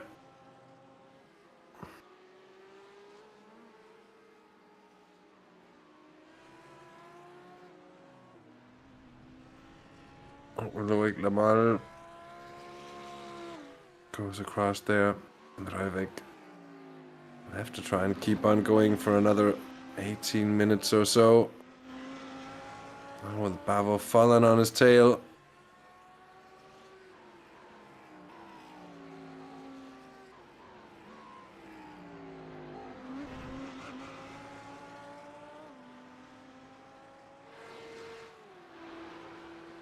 Meanwhile, it's time we do a little look. What's going on here? Jovik and Gudestad. And that Valkyrie X-Type car, that's been stuff happening here. They had a very short final pit stop. They spent over half a minute less than the Anage car in the pits. And now sitting on a 10.5 second advantage over Antal Sabo here with 17 minutes to go. That could very, very well come alive. Oh, that's a slightly heavy touch there. I think he's gotten away with it. He's really going at it here. This is Hammer and Tom's full send.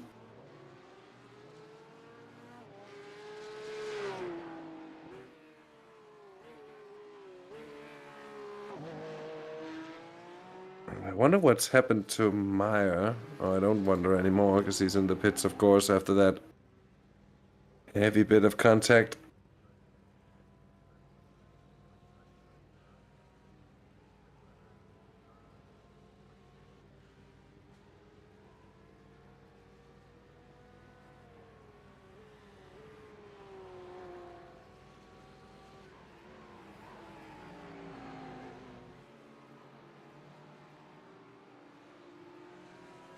It's now about 2 seconds here. Martin van Rijwijk, Bravo Fallen. Does have a squeaky clean car compared to the Dutchman and the Simpact Noises car ahead.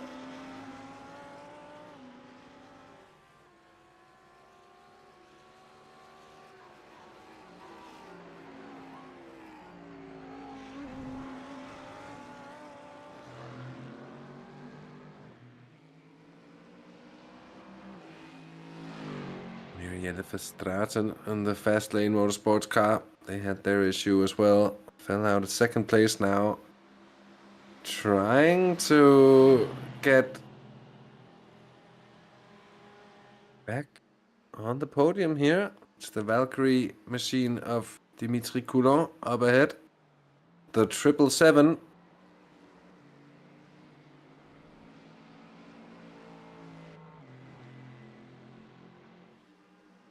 Further back here as well.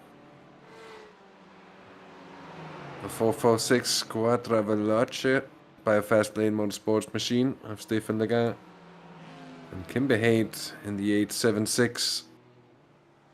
God, that's had a sort of troubled day out, I think you could safely say. Yeah, there's also a penalty for the Audi of Valkyrie, the number 677. So that might be why they were in. Maybe have they already served it, or I haven't checked yet, actually. But they were just in. Yeah, they went in after the crash, so I think they still need to serve it probably. Well, that's gonna cost them heavily as well then. Although, no, maybe they have already served the penalty as well.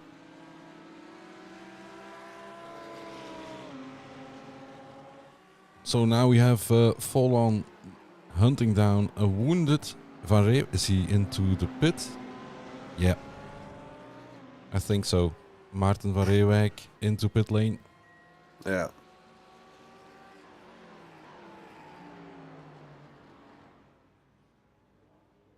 He lost a lot of speed because of the damage. Maybe a drive-through is also possible, actually. Yeah, I think he does. Yeah, He's going straight through. Yeah, it's a drive-through. Oh my word. So that's painful. Yeah, definitely so. A lot of drama in BLC 1. Yeah, it had been so drama free, it seemed, for so long, and then all of a sudden it's really all been kicking off here. 13 minutes left on the clock. Yeah. Still Jelle Verstraeten here on the tail of Dimitri Coulon. Trying to get back on the podium after they crashed out on while they were in P2, the fast lane motorsport car.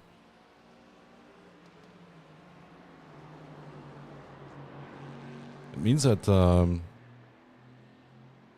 Valkyrie car also has done a solid race, actually. They just had a bit of a moment in the last corner, a bit of a slide, and no other issues for them, so that's why they are in P3 at the moment.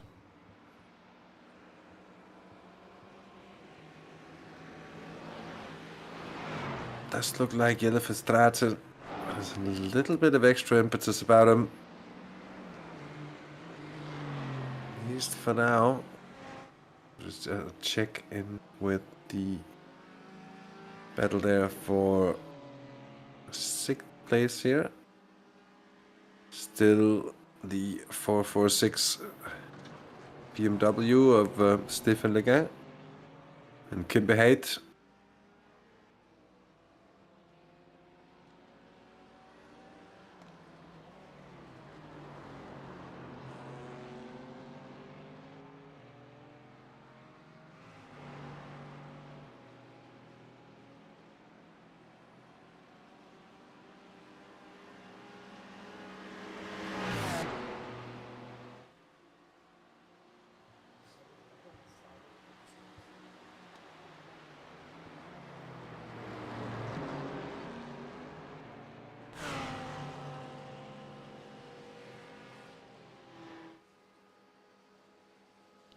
So we have still a few battles going on in these last minutes.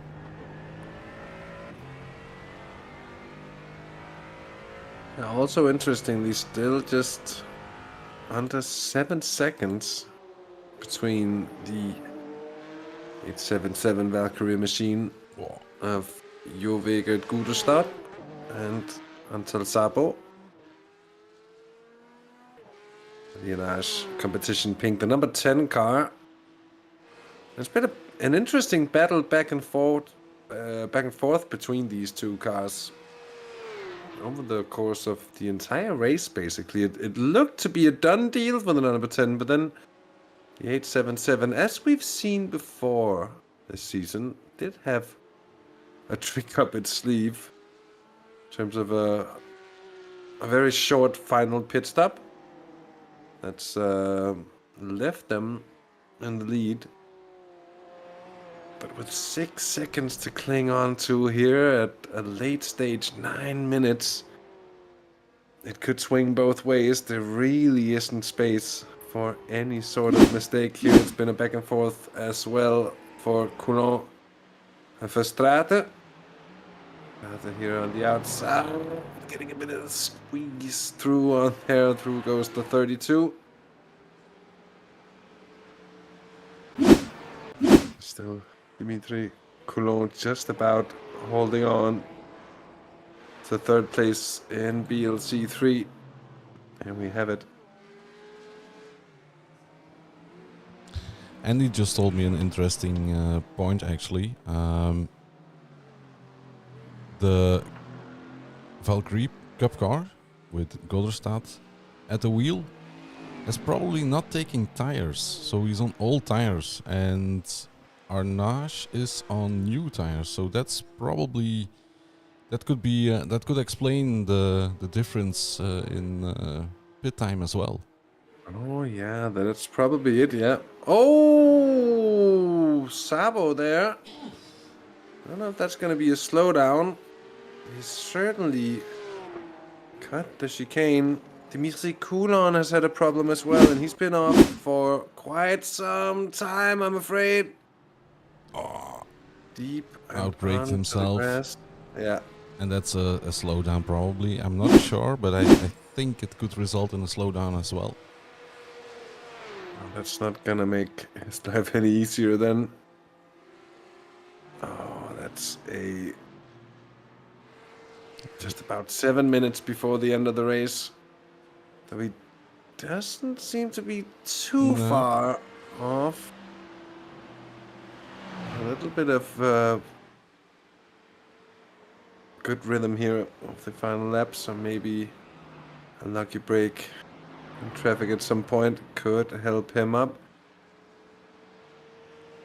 Yeah, and Sabo is also gaining a little bit. Yeah.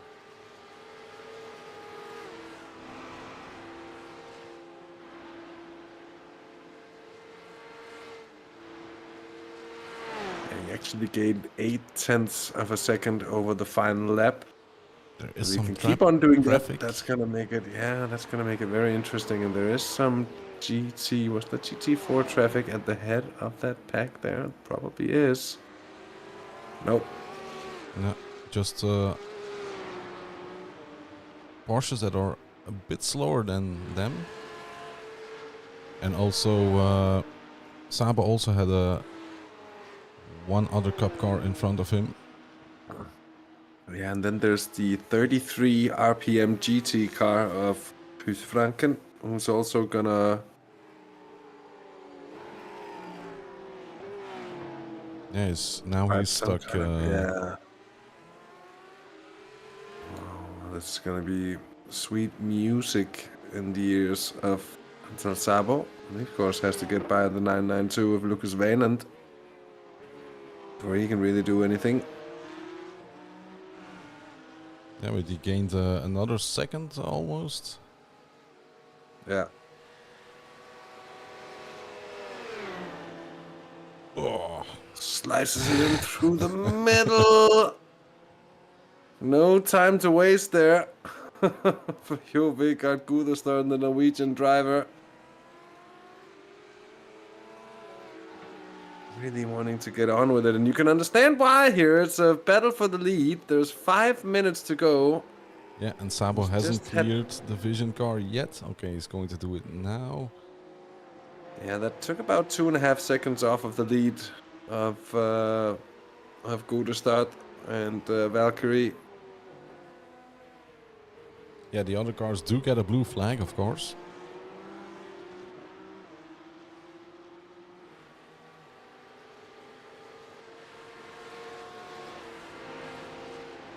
Yeah, might it be Sabo's turn to be held up a little more heavily his way across the mountain.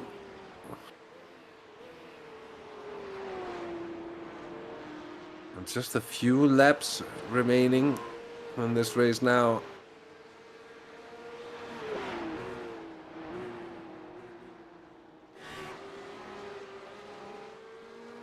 And we're all getting towards the very pointy end of things here. Yeah, it's going to be about like maybe 3 laps still. Something like that. That could work. Oh, I touched the wall a bit.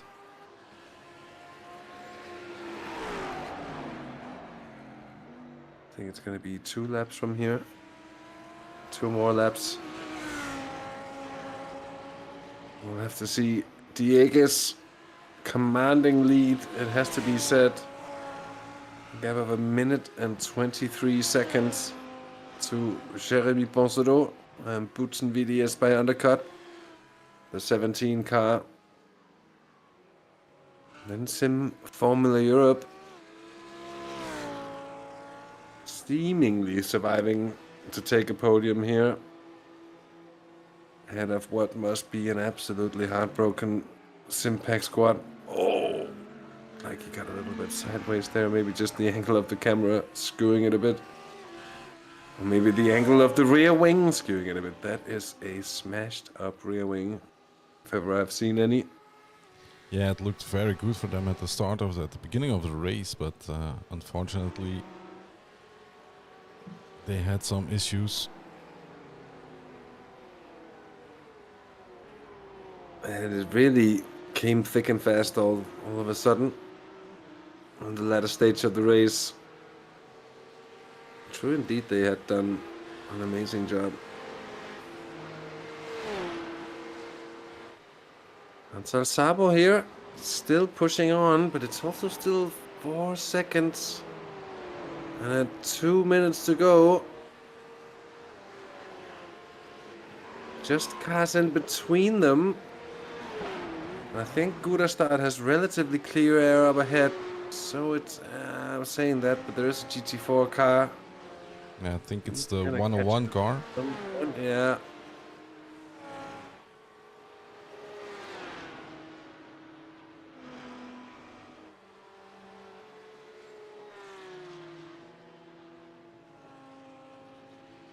And that might make it interesting down through here. Where's Sabo and all of this? He's still behind both the Brab PLC2 car. I think that's the RP Motorsports car of Huus Franken as well. Yeah, the gap is now a lot smaller because of the traffic. 1.8 seconds it's down to. We're into the final minute on the clock. So it's going to be white flag, I guess, next time around for Carlos Dieguez. Or is it just going to be the flag as he comes around? Is it going to be 45 seconds from there to the line? That's another good question, I guess. Well, if he can make another lap, it would help out the sister car. Yeah, that is actually true.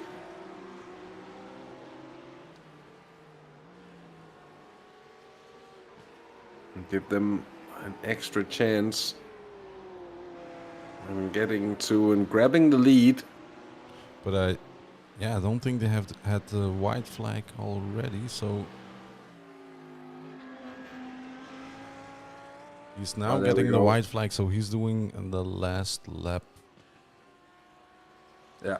So that means that the Porsches still have one lap to go, if I'm not mistaken.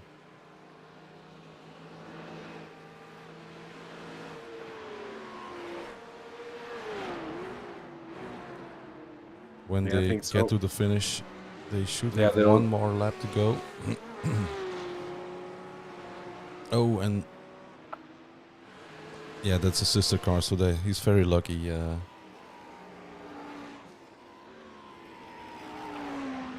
Raas is closing in as well.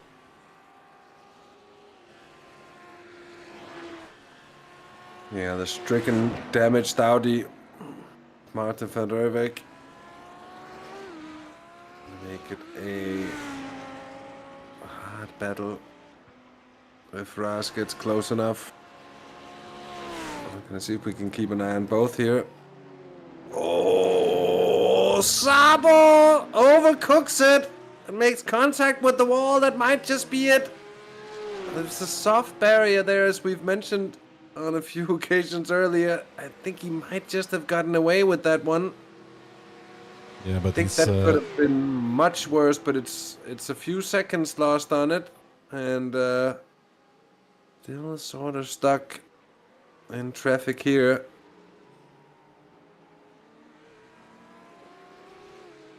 Now to their final lap they come. That's gonna be a bit hard.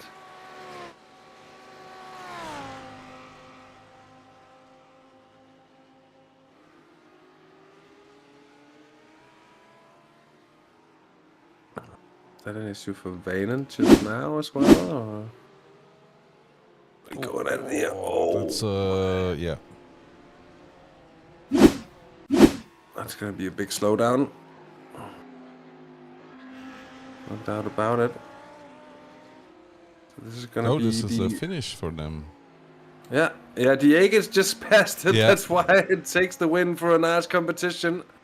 Flawless performance from the number one car, it has to be said. It's going to be second for Boots and VDS by undercut. Completing the podium will be Sim Formula Europe sneaking their way onto it, the 29 there. By the ways of attrition, Simpact will feel that they got robbed of it in the end. It's not over here though yet, but good start with 3.5 seconds now to Ansel Sabo. Think that it's pretty much going to be over. Here's Koen Klopman.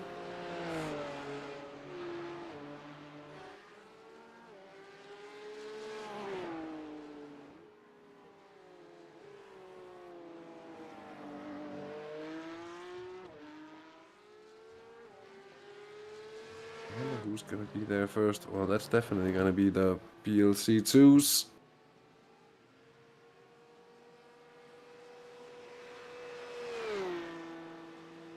And so the championship leaders, the 877 Valkyrie X-Type car, might not have had the outright pace tonight. They certainly had the strategy. And they're going to take another brilliant class win to extend their championship lead as well. Coming into the final round. It's going to be close, but it's not going to be close enough for an Ash. No, but they are picking up solid points as well with their second place. Yeah, definitely. Definitely to climb up the order as well, if nothing else. And then another win as well in BLC 3 for the 100. a nice competition. Photo finish for the 101 and the 100 here as well, it seems. Yeah. Nice little opportunity to do that.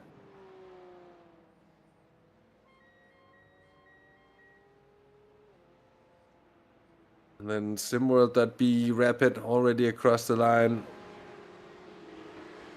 Home in third place. Jelleverstraten and Fastlane Motorsports getting the better of Valkyrie, X-Type, GT4 and Dimitri Coulon.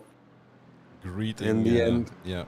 He was waving with his car as well. Oh yeah, that was the situation there. Coulon just forced across. Nice battle. It has to be said, yes, an interesting race here tonight. We have BLC 3 results. Well, we could do it that way around. Maybe this way around? No? Oh, Maybe somebody is doing donuts, it seems. A lot of smoke. Well, let's go through the results then. Let's start from the bottom up, I was about to say, from BLC 3. We've got the 100 Anage competition, Eau Rouge car, with Fabrice Cornelis and Koen Klopman taking another strong win. A lap clear of the field. SimWorld.be Rapid and the 114 BMW taking second here ahead of Fastlane Motorsports and the 912 car. Valkyrie X-Type GT4 and the 777 gets fourth ahead of Traxxas by JWS Classic car. The 6 machine gets fifth place here. The 446 Squadra Veloce by Fastlane gets sixth place ahead of the Firaco eSports Black car in seventh. Eagle Speed Academy Esports with both cars in 8th and 9th in an Arch competition. Light Digitrack Sim Racing Team in 11th. And Vesno Motorsports gets 12th in class.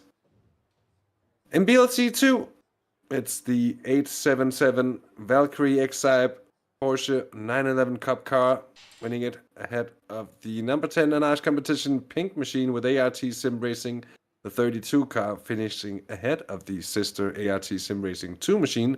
That's, of course, the number 12 car. Fifth is Brab Charlie by Actimo, the 81 machine, ahead of Team Vision, DBR, the Brab Alpha by Airtime.com, and ART Sim Racing, who didn't take the start. And, of course, it's going to be a bit different because the ART Sim Racing 2... it's actually going to be on the podium, I suppose, in terms of points here. And since we did have a driver doing the race all on his own in the sister car. In BLC 1, it's another win to an Ash competition. The number 1 car doing a, well, stronger than strong race. Taking it by a minute and a half ahead of the 17 Bootsen VDS by Undercut Machine. Sim Formula Europe gets third ahead of Simpact Noises and Firaco Esports White in fifth place. Then the 42 Bravo by Airtime Machine takes it ahead of the 677 Valkyrie X-Type competition Audi. And the simracing.be by ROI Management in 8th, RPM GT 9th, ahead of SimWorld.be Fast, and I think Raider Racing Panda didn't quite take it to the start as well. Well, with that said and done, let's get into the business of some replays here. We do have some footage. And as the flag was dropped,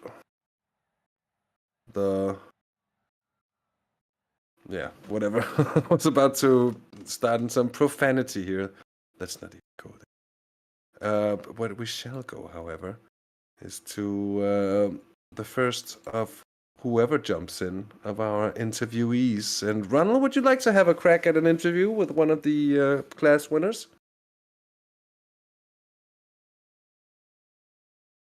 I take it like a response as a no from now. So I'll just go ahead, Ronald, if you want to jump in with some questions.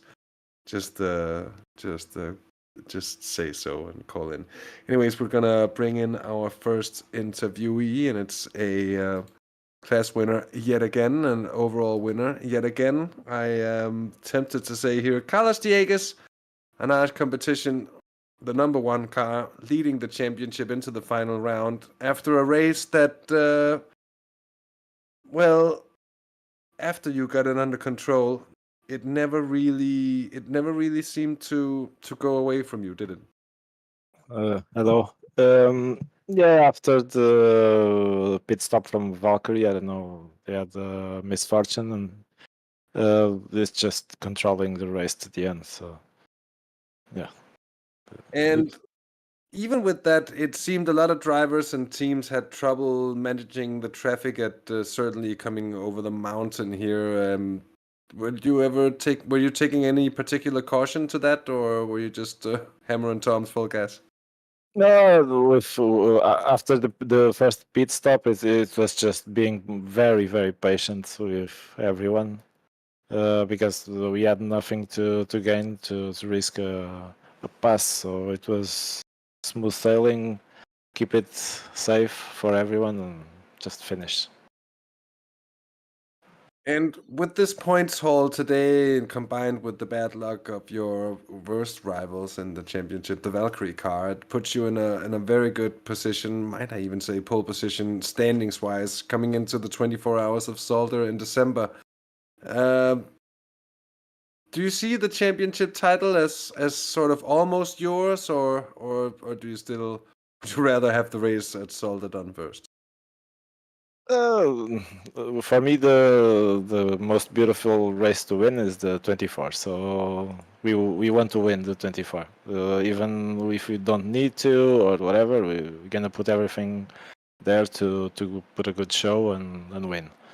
It doesn't matter if we are 20 points ahead or 5 or 2 behind. The focus is to win that race.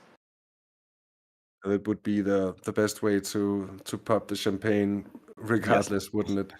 Yes, it's true. And let's see if Valkyrie stays there with us until the end, and no misfortune to none of us. And let's see if we can race until the end. That's going to be interesting to follow come the month of December. Carlos, I'm going to let you off the hook. I'm going to let you go and celebrate a beautiful race win with your teammates. Before we let you off here, is there anyone you'd like to give a thanks or a shout out to? As always, to our sponsors and to all my teammates that work hard every day.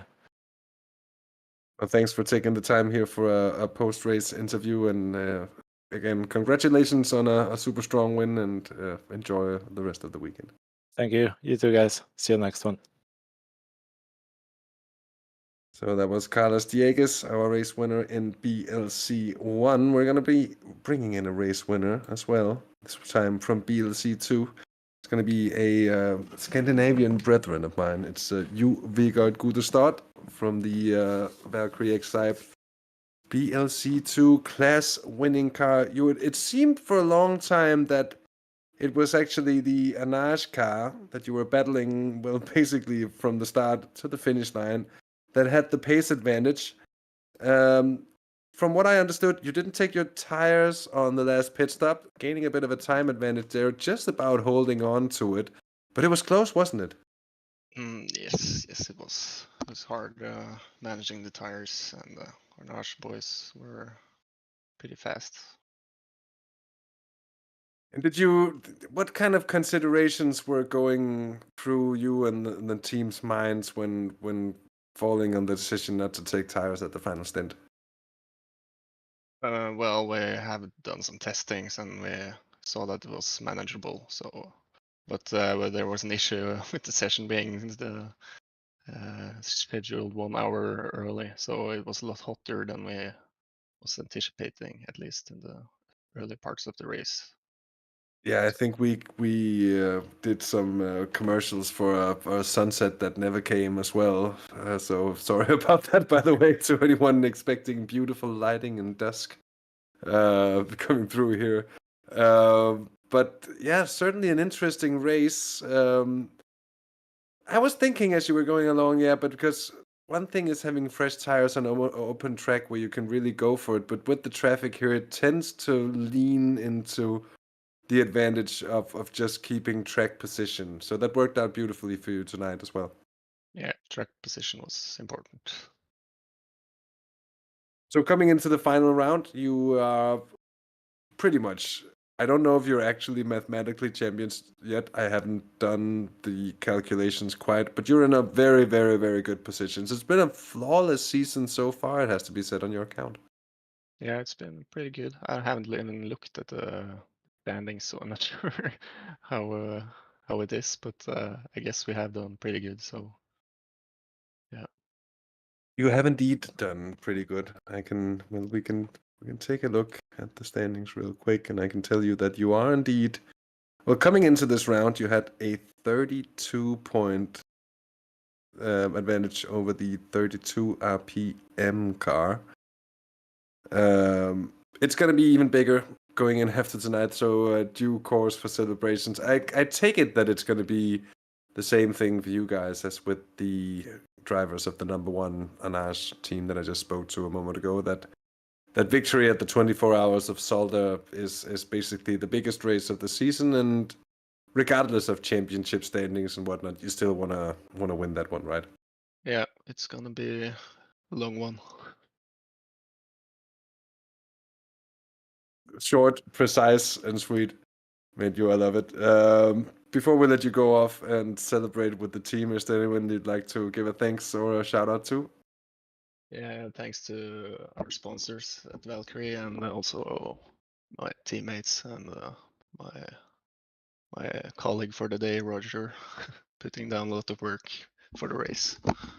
And also you guys, and very good pronunciations of the Scandinavian names.